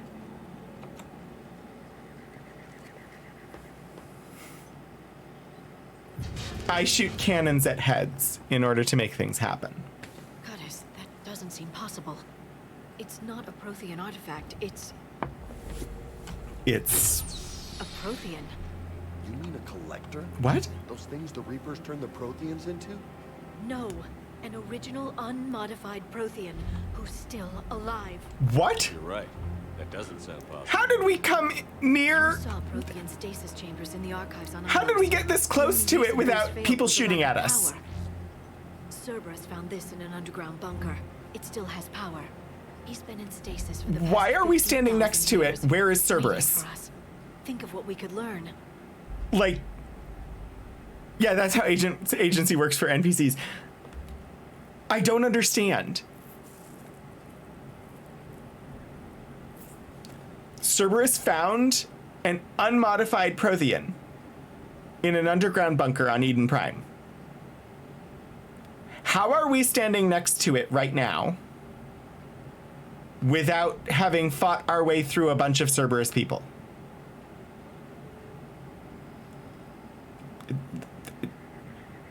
Why are we not in the middle of a shooting battle? I'm confused.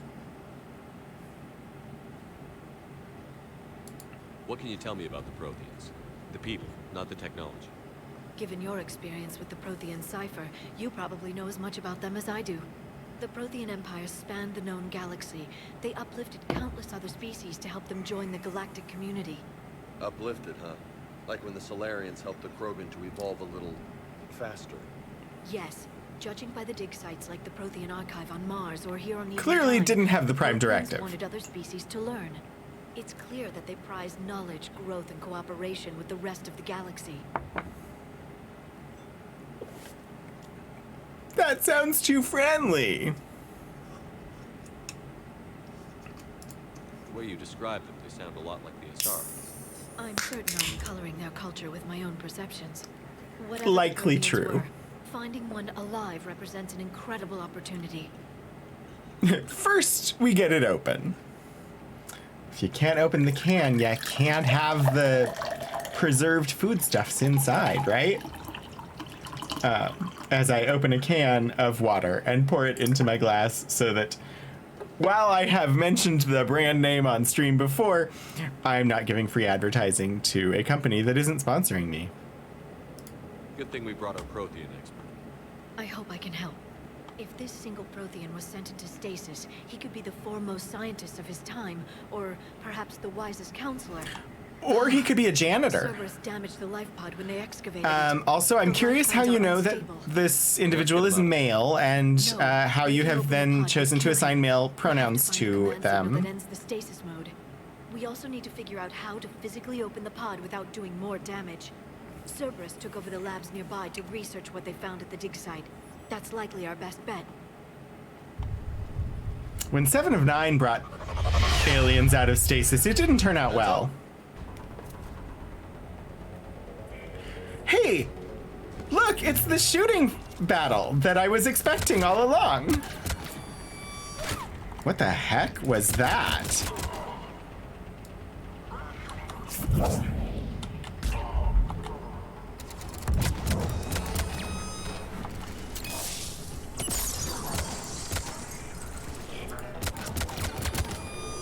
Nemesis? Wasn't Nemesis what we were fighting in ME2?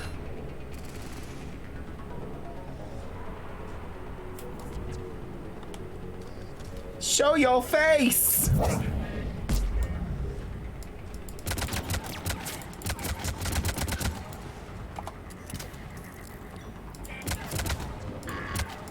All right. Let's get moving before more of them come back. Or is this some weird clone of Patrick Stewart? Isn't that what Nemesis is? A clone of Patrick Stewart that's not actually played by Patrick Stewart, and doesn't look anything like him? Sorry. I'm sure there are people out there who really like Star Trek Nemesis the movie. I actually think it's worse than Star Trek V.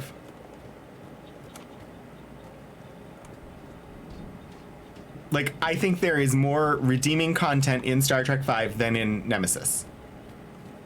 This is entirely personal opinion. But I would rather watch Star Trek V than watch Nemesis.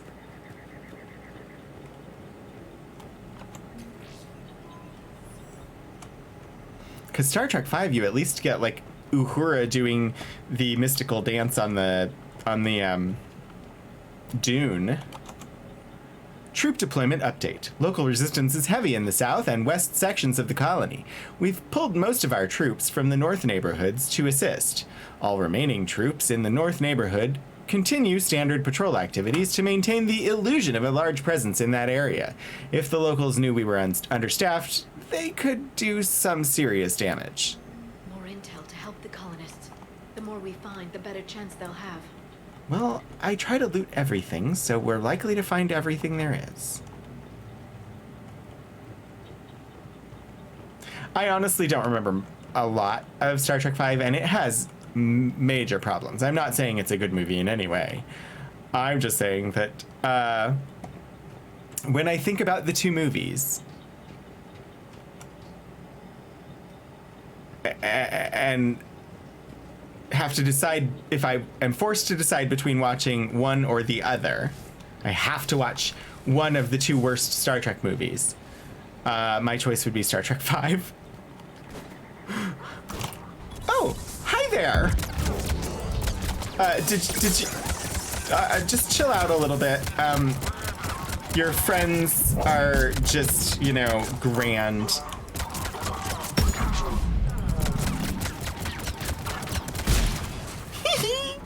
Oh, he goes splody.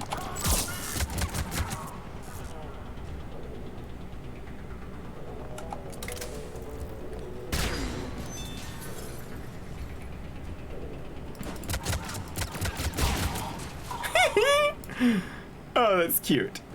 There. That lab found footage of the Protheans. Cerberus is studying it to find the stasis deactivation signal. Uh-huh. Good. I get it, but also, did we miss anything?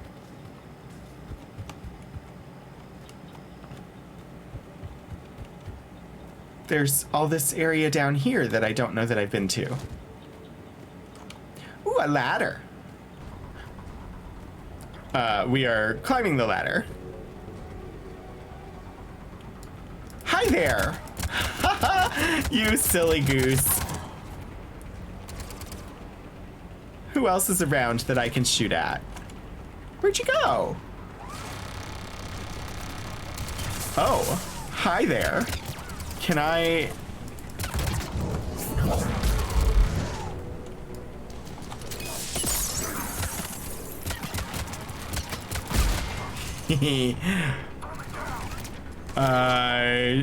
I took out your turret from above.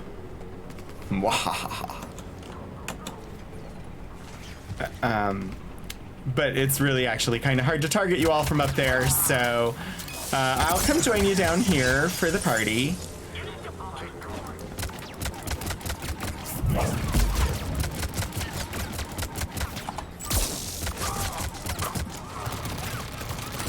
Oh wait, did they reload the frickin' turret?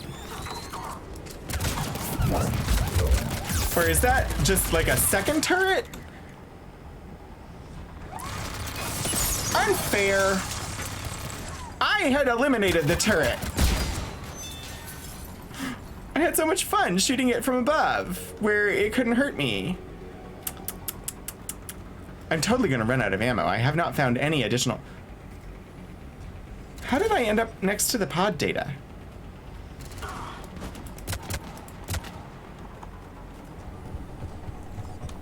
I am very turned around. I don't know where things are located on this map. But like, it says the pod data is like right there. Oh, there's two.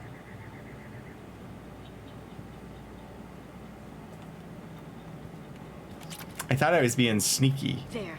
That lab found footage of the Protheans. Cerberus is studying it to figure out how to physically open the pod.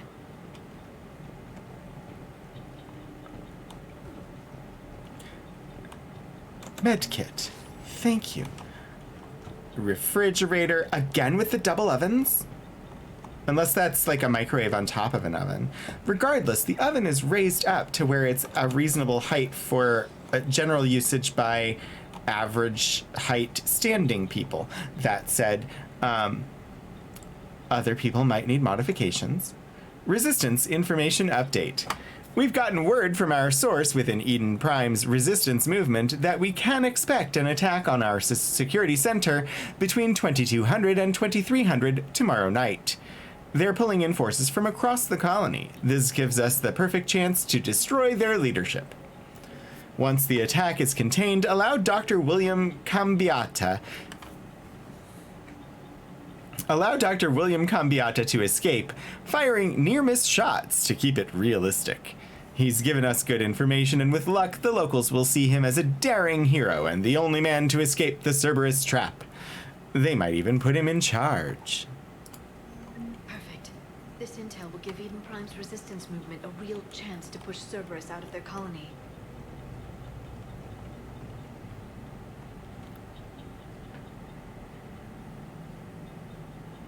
Your armor appears to be... This is Cerberus armor, right? Or no, that's the Systems Alliance armor. Sorry. I look at it and my brain wants to say Alliance, not blah, blah, blah, blah, blah, blah. My brain wants to say Andromeda Initiative, but it's not Andromeda Initiative. Hey, I have full ammunitions. I still haven't found that Prothean artifact that's supposed to be down here somewhere.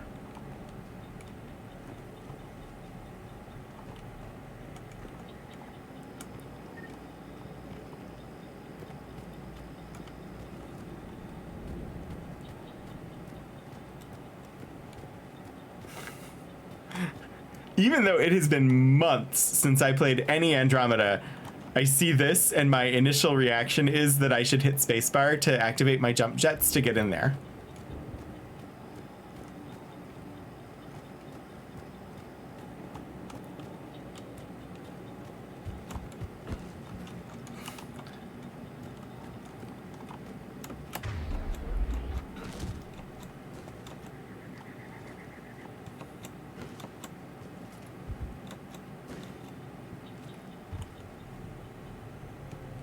Oh, this is where I am now. It worked. I'm just trying to make sure I don't miss anything.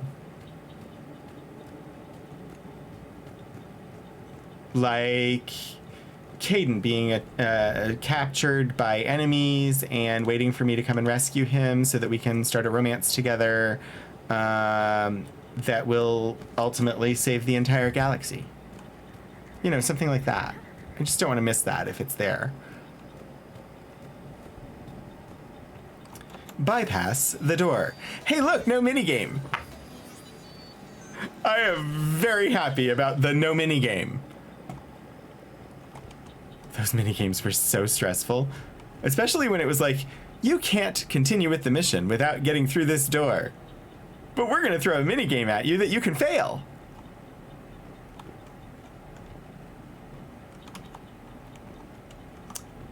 Oh dear, more dead folk.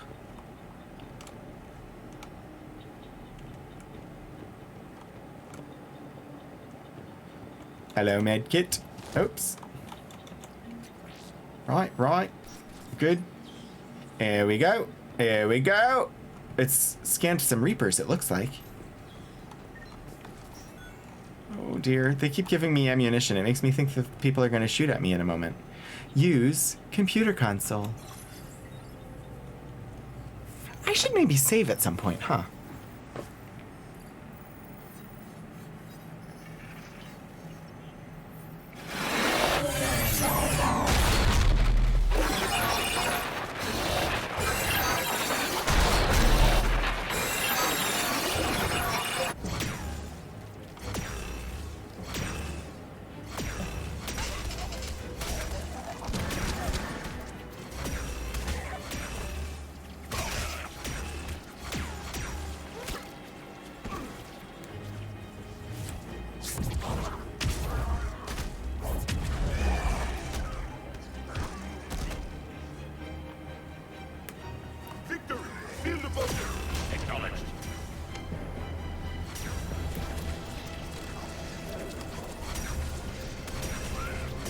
Wait, okay, so those were Protheans.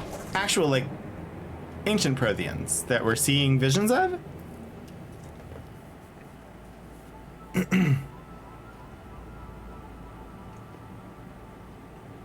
Cool. How many have we lost? Reaper forces have destroyed approximately. I presumed that... Oh my god, how unusual. Is this a BioWare product or not? Their knees move the same direction as humans' knees. Alert! Broadside bulkhead cannot be sealed. Hostiles detected. Then all forces to the north.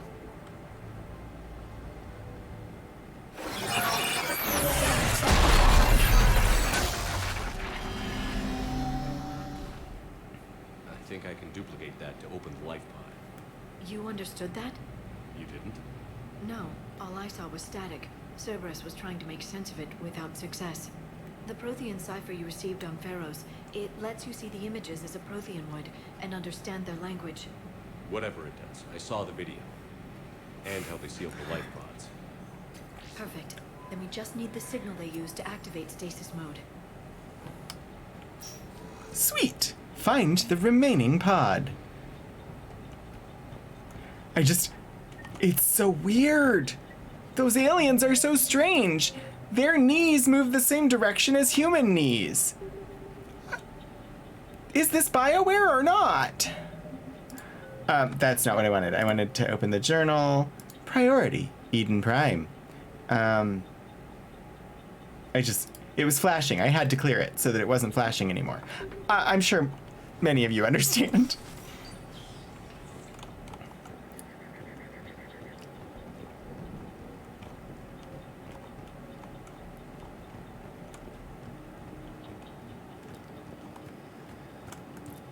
Do do do do do do do do do do do. There's no threat. We are doing perfectly, wonderfully well. I still haven't found this Prothean artifact that I'm supposed to be locating to give to someone back on somewhere as one of the side questies.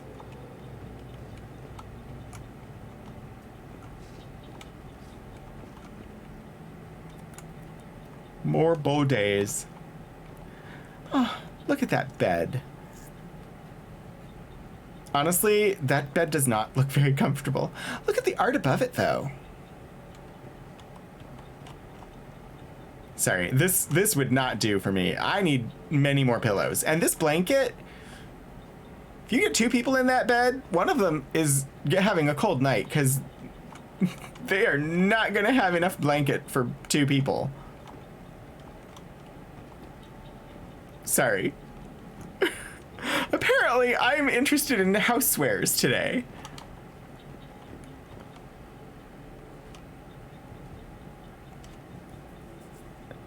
There are no doors. Are there? I guess there are. This is like a sliding wall thingy. So you can close that room off and be... And then there's 2 beds in... Interior design and interior decoration are apparently of concern to me in this game today. They were gunned down while having drinks and watching the game. Son of a bitch, this was somebody's home. They were gunned down while having drinks and watching the game? In full combat armor with helms on. How were they having the drinks?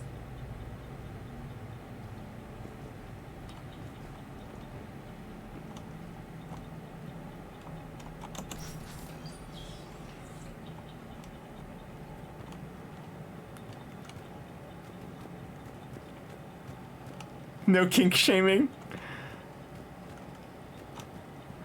I was just like,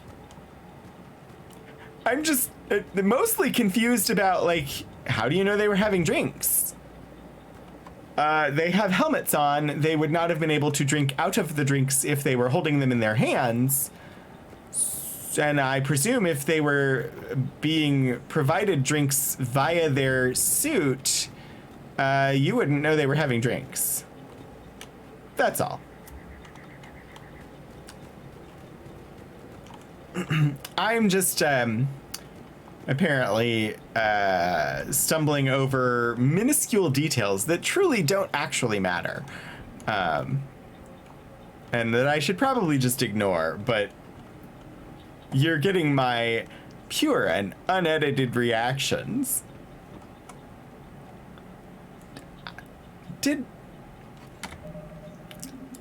I don't remember if I saved after we got the other pod, so just gonna throw a little save in there, because, you know, I can't remember when I save. Purple. More ammunition. Always a good sign.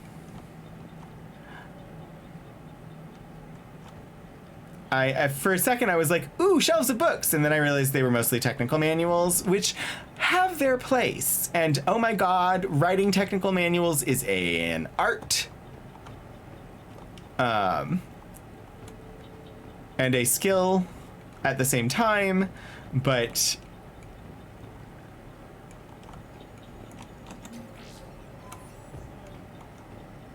I know, because I used to work with somebody that actually wrote technical manuals, and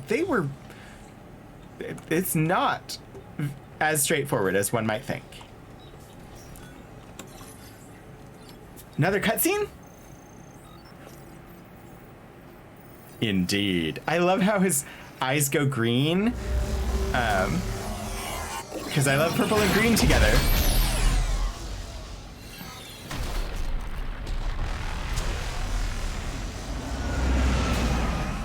These space lobsters.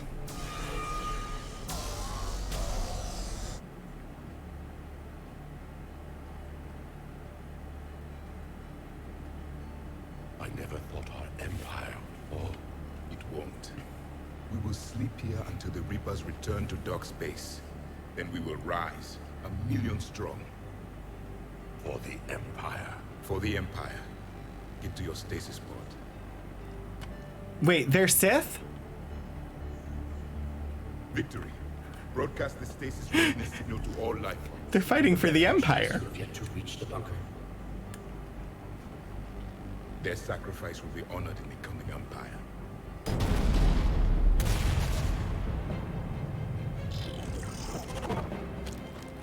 Could be Klingon or Romulan or... Yeah, there are lots of space empires.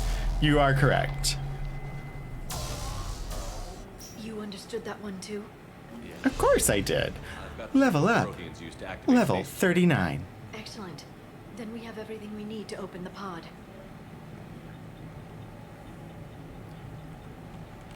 I have this... well, I was going to say, I have this feeling that I'm probably going to be shot at as soon as I go through the door.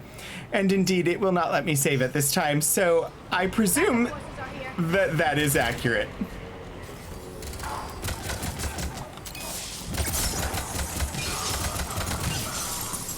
I love shattering them. It's so fun.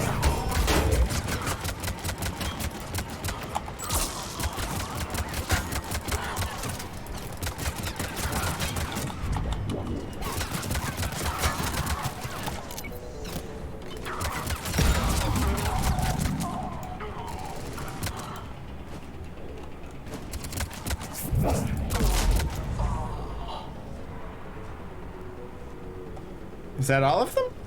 I feel like I still hear battle music.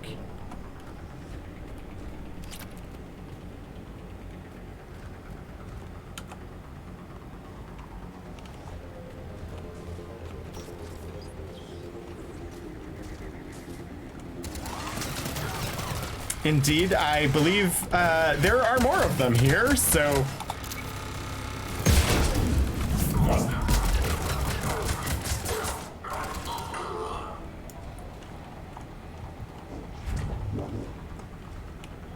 We good? Thanks, Liara. They've retracted the bridge. We have to find another way across. Of course. Well, there's like a ladder over there. Ladder up onto the roofs. Possible? Find another way. Finding.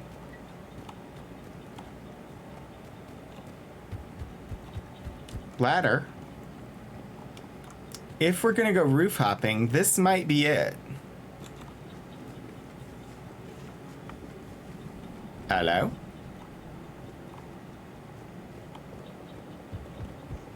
But also it might not.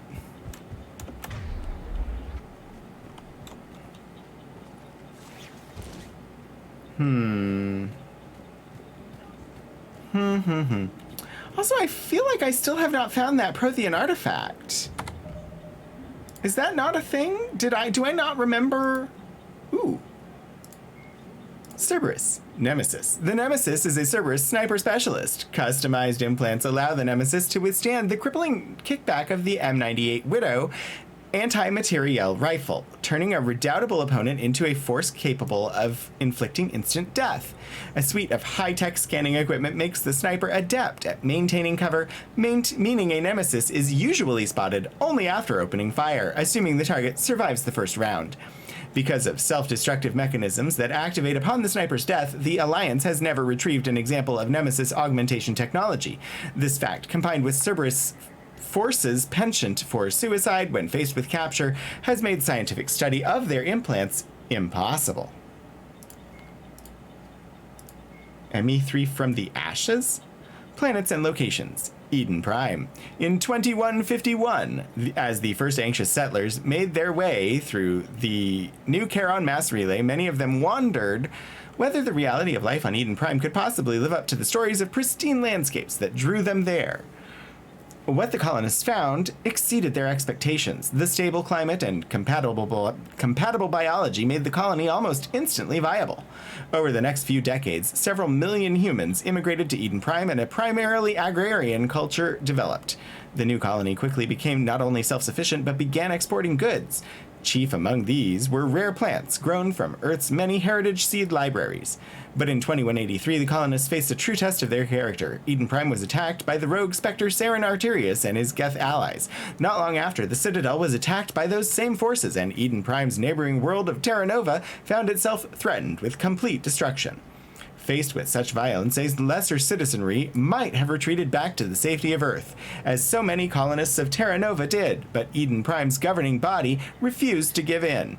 Not only did the colonists vote overwhelmingly to block a measure calling for the building of evacuation ships, they voted to ease restrictions on emigrants from Terra Nova looking for a new home. As a result, Eden Prime's population has swelled, whatever the war might bring. Its status as a symbol of humanity's future in the stars remains unblemished. Technology. Prothean Beacon. Hello, Adventures of Tony! You have snacks and a beverage! I wish we were flirting. I seriously do wish that we were currently flirting with, Spaceys. But Caden is not on my ship yet. Also, thank you for your redemptions. I will start with the hydration. And I shall stretch while I read. In 2183, human scientists uncovered a Prothean technological artifact on the planet of Eden Prime. While repelling an attack by Saren Arterius' Geth allies, Commander Shepard's squad came into the artifact's proximity and set it off. The object, described as a beacon, sent the commander jumbled sounds and images intended to warn of the imminent Reaper invasion. The beacon overloaded during the process and violently exploded. While the vision it provided was dismissed by the Citadel Council as a highly subjective experience, since that time the Council's Committee on Paleontology have analyzed the fragments of the beacon in an effort to understand how it communicated. What they found was not quite the telepathic technology that the Alliance Marines described in their reports. The beacon was equipped with a Mass Effect field generator to hold its subject immobile, a necessary step to minimize collateral damage during the rest of the process. The beacon then nearly instantaneously scanned the structure of its target's optic and auditory nerves, as well as many parts of the brain responsible for memory. Once its expert system determined the proportions of these key features, the beacon simulated them with pinpoint electromagnetic and other irradiative energy, using powerful programs to recreate any images or sounds the beacon required. In principle, this was similar to the popular entertainment device known as a SimStim, but vastly more comprehensive. SimStims direct the senses, not memory. The Normandy's medical officer noted that the beacon delivered more information over the space of seconds than a StimSim could do in hours, and managed to do so to a species whose physiology was completely unknown to its designers. To a paleotech, the fact that Commander Shepard needed assistance to decipher the message is a minor footnote compared to the Prothean's accomplishment getting any of the message to Shepard at all. All right, hat.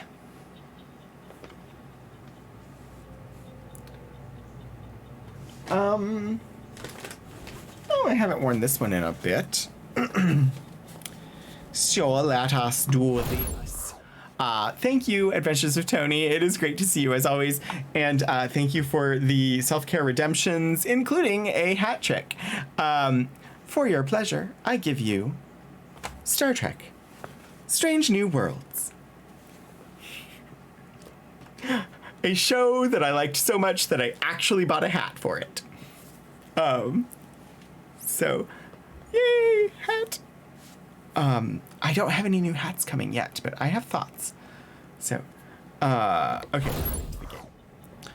I got distracted by the fact that there were codex entries that were blinking at me. I was trying to look up, we were looking for this Prothean obelisk. Is this not? This must not be where we're supposed to get that. I thought there was something we were supposed to get here for one of these side quests, but possibly not. Whatever. It doesn't matter.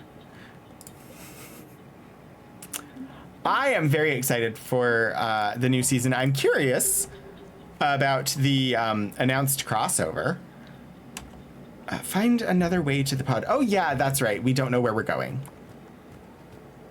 Always the best. Oh, just here for coffee. Hi! How are you doing today?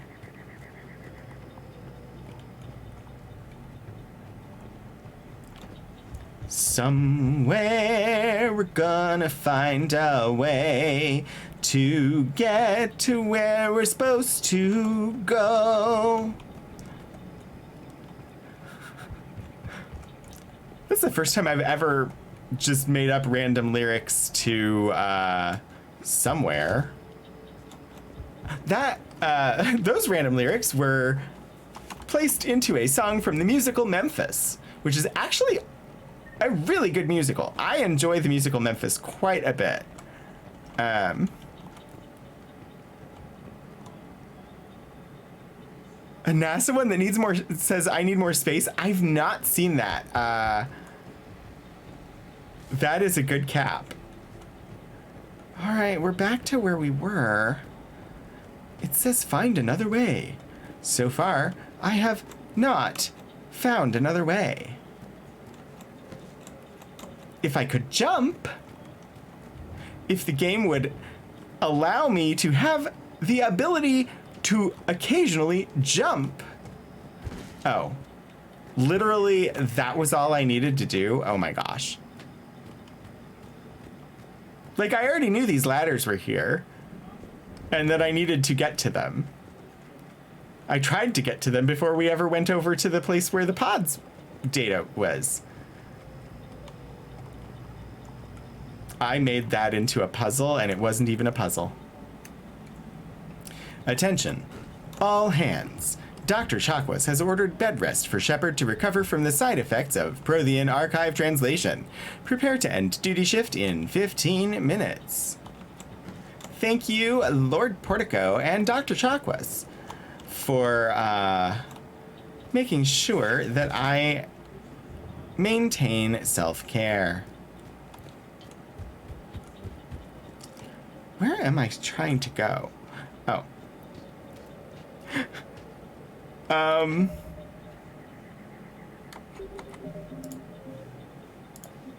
Just in case, you know? Just in case. Oh, I need my space. Okay, yeah, if you post it in Discord. I don't have any NASA hats presently.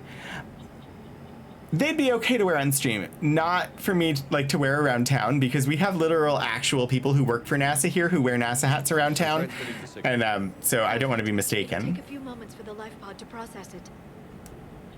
Wait for pod transmission. Lots of bogies inbound, Commander. We'll have to hold this position. Why am I not surprised that wait for pod means defend against shooty bits?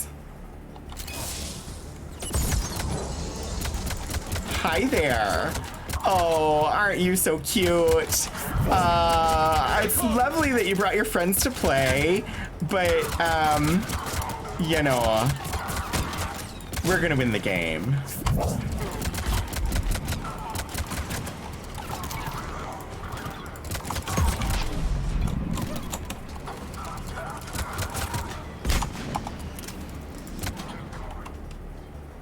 Wait, where did the baddies go?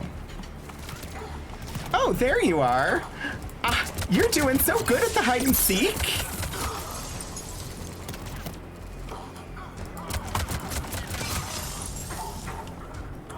I hear more shooting. Oh, somebody's shooting me, but where? Again with the good job at the hide and seek.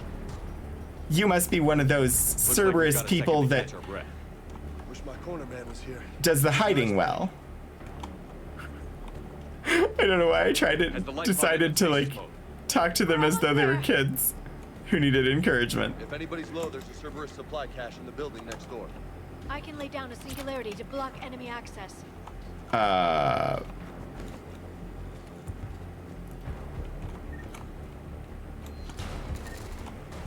Heavy mech, don't let it get close. Oh, hi there. We're just gonna nope.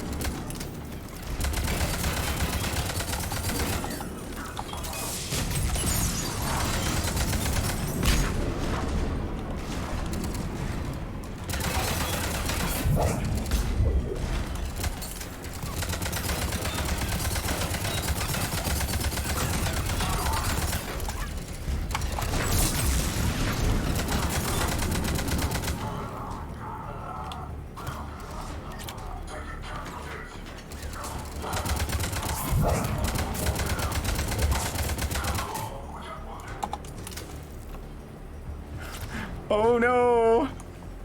Trying to steal the pita chips. Well, but you've never fed Cat ever. That's what Cat tells me, that you've never fed Cat. In the everness of ever, you have never fed Cat. How dare.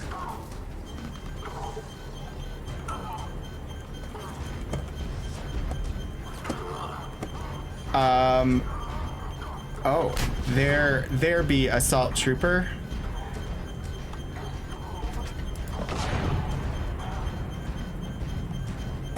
I actually don't like this because this puts me in first person mode, and I don't like first person mode, but I also feel like I should take advantage of it while it's here, but I also just really don't like it.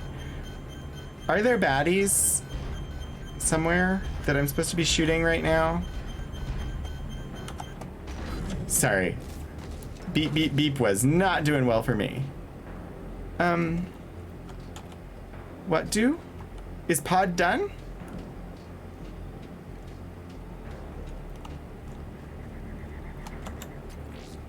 I think pod done. Cutscene! There, you've got it. Goddess. Why are we doing this here and not on the ship? Although if we were on the ship, I'd be saying the opposite. To fully regain consciousness. How do we know he's not infected? Like, and gonna become, like, one of the collectors.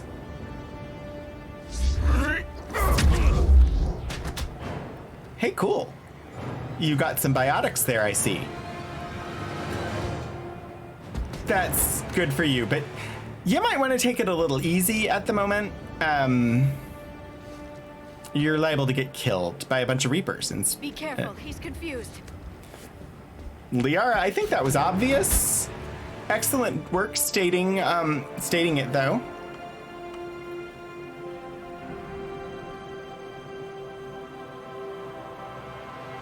Remember, it's been 50,000 years for us, but for him, it's only been a few minutes.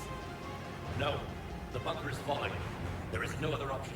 There are pods online. Those soldiers are still alive. Their sacrifice will be honored in the coming empire. He thought he was going to wake up to Get to your life pod now. his species' dominance of the galaxy as an empire, and woke up to literally being the only one alive.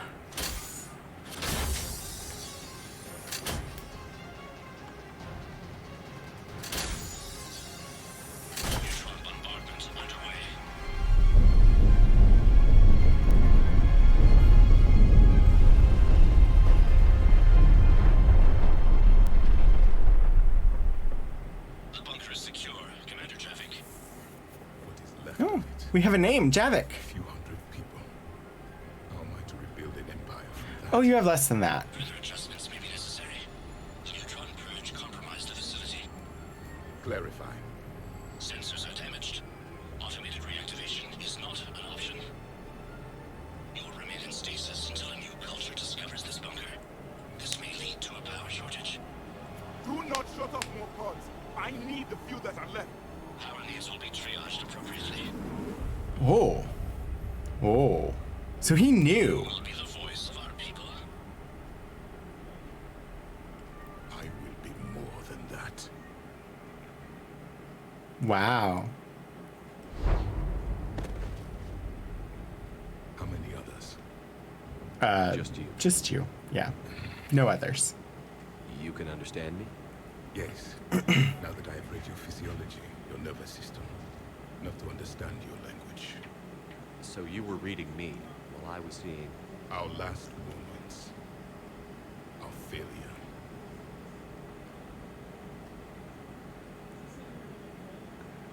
I wonder what the double iris is, or like the double pupil.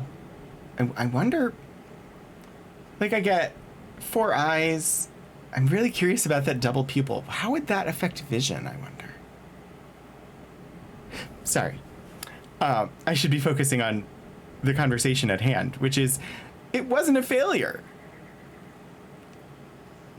I thought goats just had square pupils. Your people did everything they could. They never gave up. And I could use some of that commitment now. Shepard, whatever you did got Cerberus interested. Asari. Human. I'm surrounded by primitives. It's not safe here. Will you join us? You fight the Reapers? Yes. Then we will see.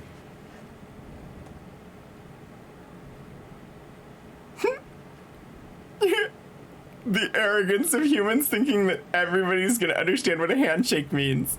A living Prothean. That's correct. But he's not quite what we expected.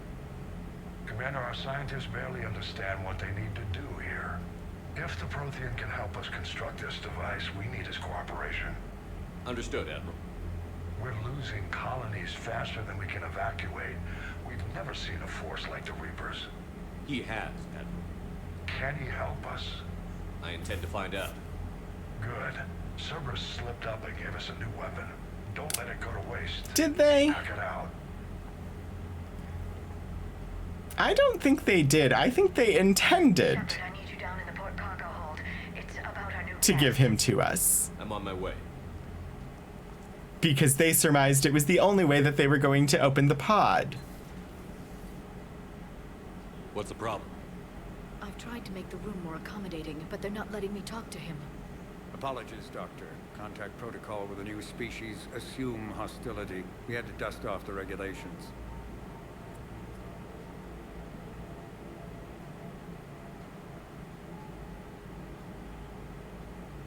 But he's not new.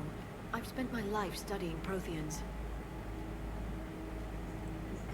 I'm going to elect to trust because I believe new companion. I don't think our guest will be a problem.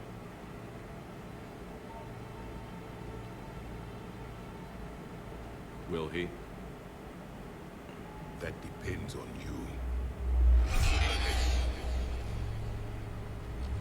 This whole psychic link thing could lead to a romance way too easily. The Reapers are winning. What do you mean, you sense? All life provides clues for those who can read them. It is in your cells, your DNA. Experience is a biological marker.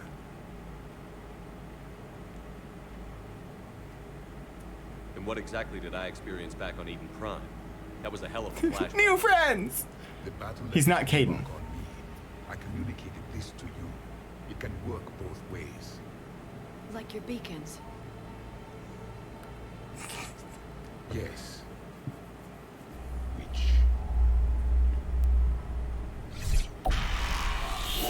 Ah.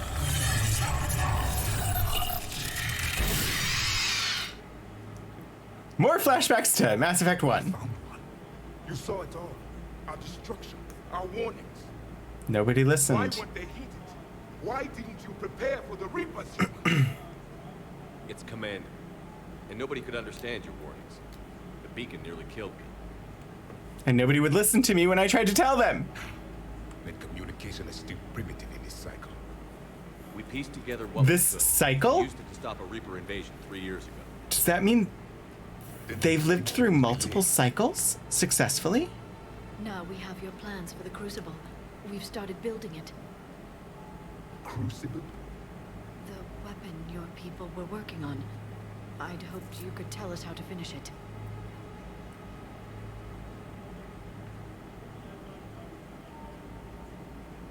We never finished it. It was too late. And yet, Then I take it you don't know anything about the catalyst? Oblate Octopode. No. I was a soldier, not a scientist. Skilled in one art. Killing. What was your mission? Stop the Reapers. There were avatars of many traits. Bravery. No, strength, no. cunning. Avatars is Saturday's game. Which are you? The embodiment of vengeance. I am the anger of a dead people, demanding blood be spilled for the blood we lost. Only I when the don't last think the Reapers have blood. will my purpose be fulfilled. I have no other reason to exist.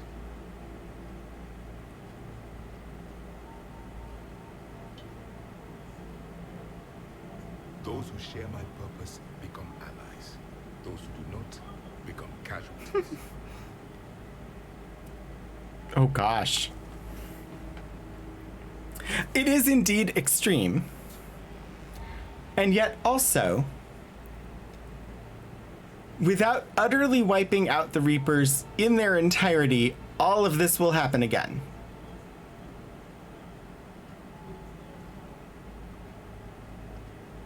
I think I'm going with the Renegade option on this one. Because I think Shepard understands that the Reapers have to be completely destroyed or all of this happens again.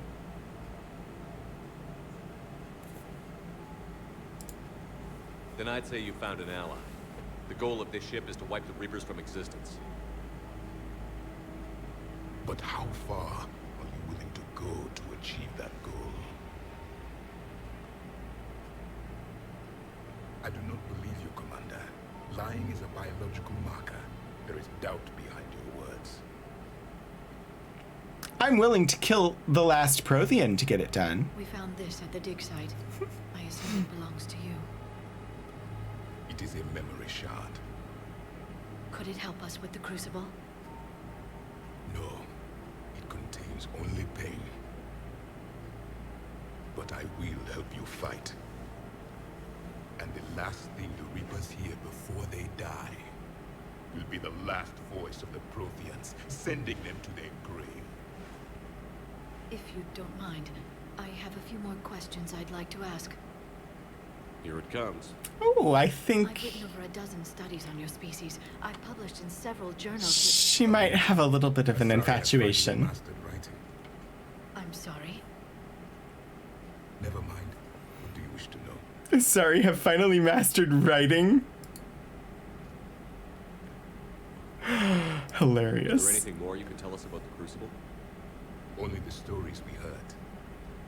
They said our scientists were constructing a great machine that had the power to defeat the Reapers. You never saw it? By that point, I'm sure the message that was conveyed none of us knew what the others were doing. If we don't finish it soon, concerning the weapon was along the lines of "Don't fear the Reapers." We've never seen a species with this sensory ability you have. It was common among my people, imparting experience through touch, the chemistry of life. Complicated ideas could be absorbed in seconds. That sounds very useful. It does indeed. Reading 1,000 details in our environment ensured our survival. She's a history buff and she just met buff history.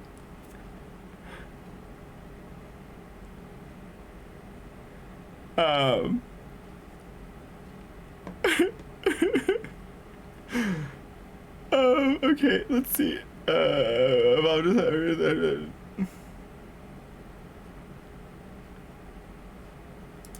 beginning to understand the beacons a bit more. Later, we developed technology to harness our ability. Information could be stored in certain objects through touch. Memory has its own biomarker, its own chemistry, as do knowledge and skills. The beacons could remember these things. Things like Reaper invasions. Yes, I can still sense the turmoil in you, witnessing the extinction of our empire. The fabric of your being was forever marked that day. Yeah. Indeed it was. So could you read something about this room?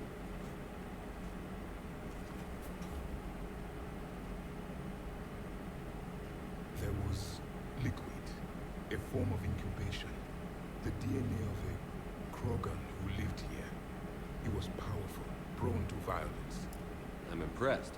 His name was Now I know where on the ship we are. If he were my enemy, I would have given him a wide berth. There is great strength in his genes.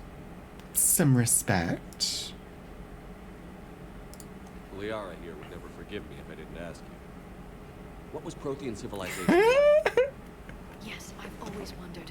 What sort of government did you have? And can you tell me about your religious beliefs, or perhaps the... We are dead now. What does it matter? I'm sorry. Wow. Studying your history has been a lifelong passion of mine. When I was born, our empire was already at war with the Reapers. The first thing I remember was seeing my planet on fire. But before you were born. Tell us about before you were Before the born. Reaper attack. We were the dominant race of our cycle. We ruled the galaxy. My studies indicated you were the only race engaged in space travel at the time. I always found that curious. We were one empire composed of many subjects. All eventually called themselves Prothean. What if they didn't want to? They weren't given a choice. Some of the things he has said indicate that the Protheans knew the Asari. They know about the cycles.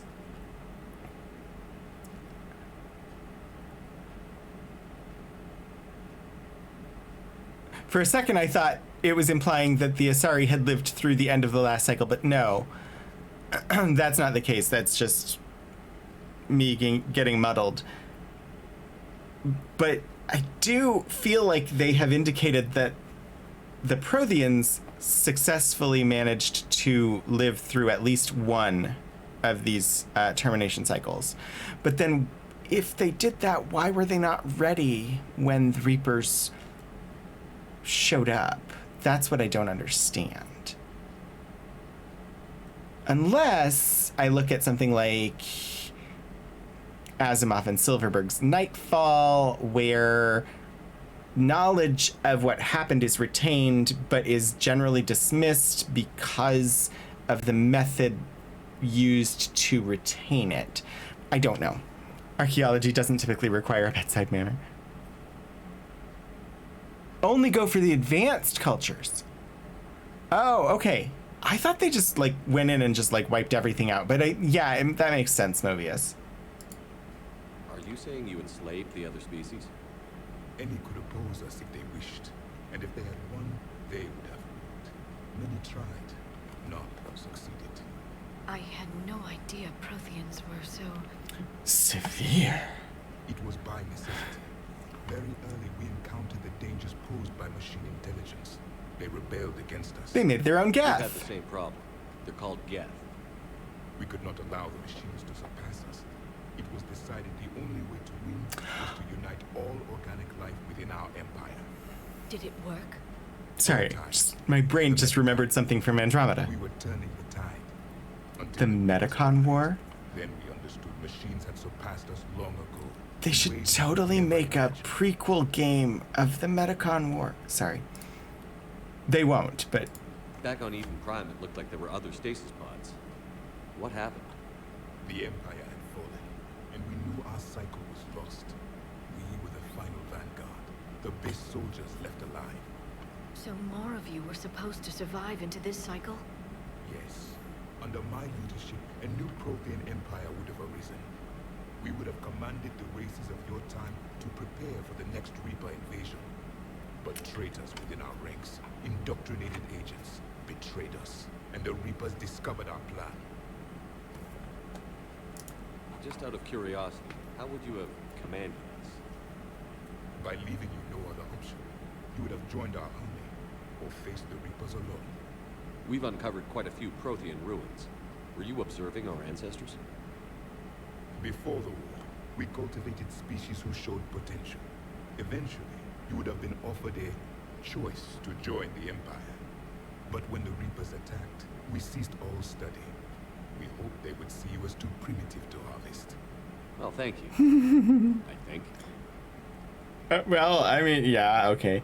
I'm just trying to figure out real quick, like, who is the voice actor for this character? Without unnecessarily spoiling myself on things. Ike Amadi. Or Ike Amadi. I don't know. And then compare that with...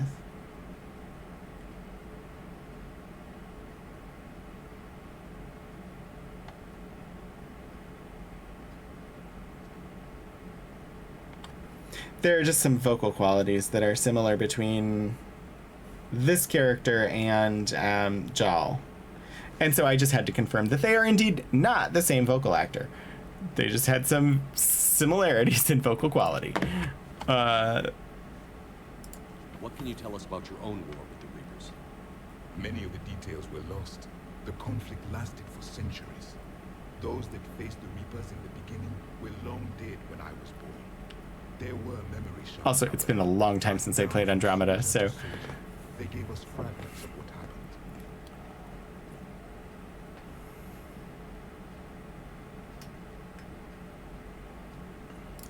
Why do you think your own cycle lost them? What had been our strength, our empire, became a liability. All races conformed to one doctrine, one strategy. The Reapers exploited this. Once they found our weaknesses... So our divisions are helping us? The subservient races became divided and confused. Then, it was only a matter of time. I'm happy to say our cycle is different. Most races cooperate, but they still remain unique. Then it may be your only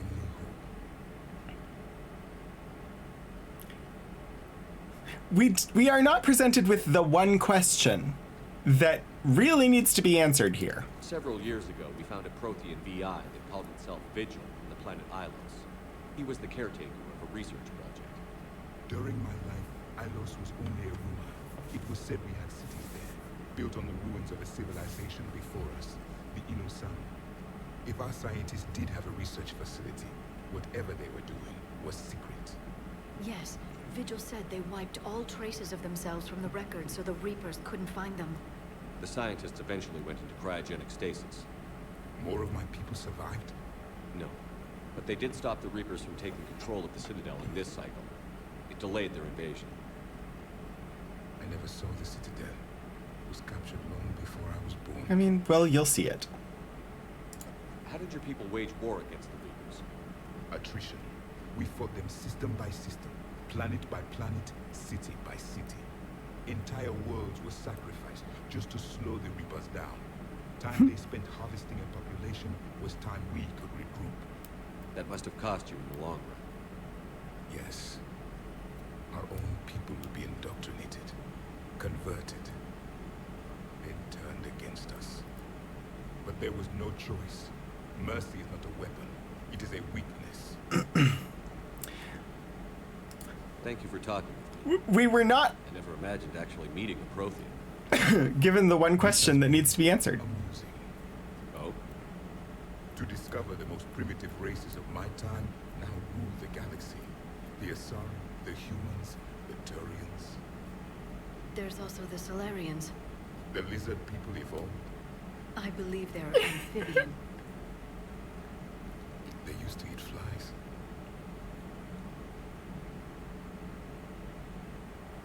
Commander, you may count on me. I am known as Javik. Then welcome aboard the Normandy, Javik. The real question is, how did the Reapers not kill Javik? How did any of the Protheans survive the last cycle when they were the target of the Reapers? Well, but was he last? No, yeah, he was.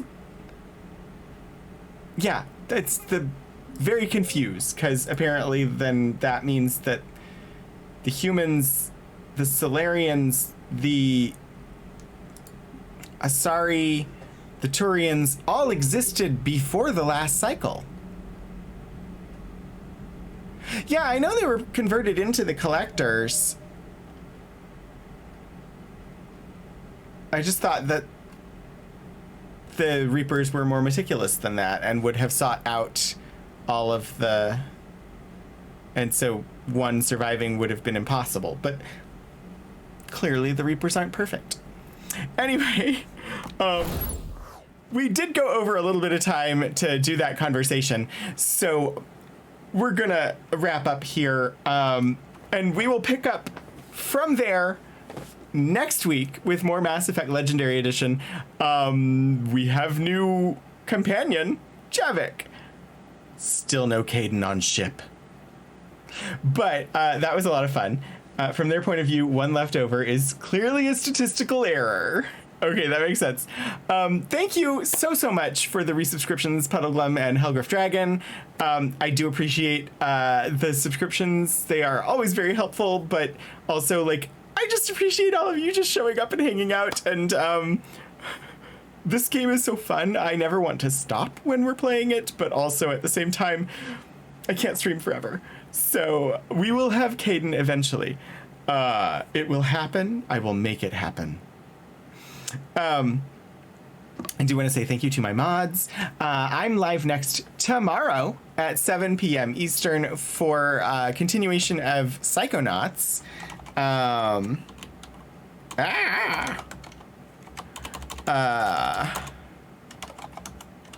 This is me trying to type and pretend to talk at the same time, because I'm pretty sure I know exactly where I want to go for our raid.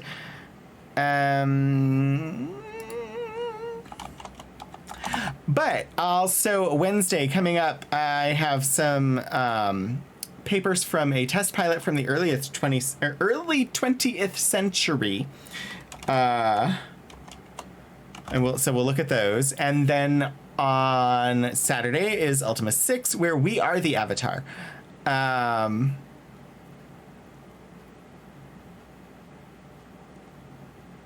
And yeah, so this is where we are gonna go. We are gonna raid over to Birdism today. Birdism, we've raided once before, and they are doing a special birthday charity stream today. The charity that they are benefiting is Birds and Beaks Rescue. So I would love to throw it over there and have you all join me. If you want to throw a raid call when we get there, it is right there. It is hashtag Rogue Raid, and that is the dagger emote, the little animated throwing dagger emote, if you want to just copy and paste and you have my emotes. Otherwise, you can just throw in whatever hello emotes you've got. But it would be lovely if you would at least join me for the raid to help support Birdism's birthday stream, where they are raising money for a bird-related charity. And, you know, if you're lucky, you'll be there when Matt Mercer shows up, because apparently he was going to join as a guest at some point in time. Don't know when. Anyway, we're gonna set up that raid. And yeah, thanks everybody for joining me. Hopefully I will see you all again soon. Until I do, get out there and do some shenanigans.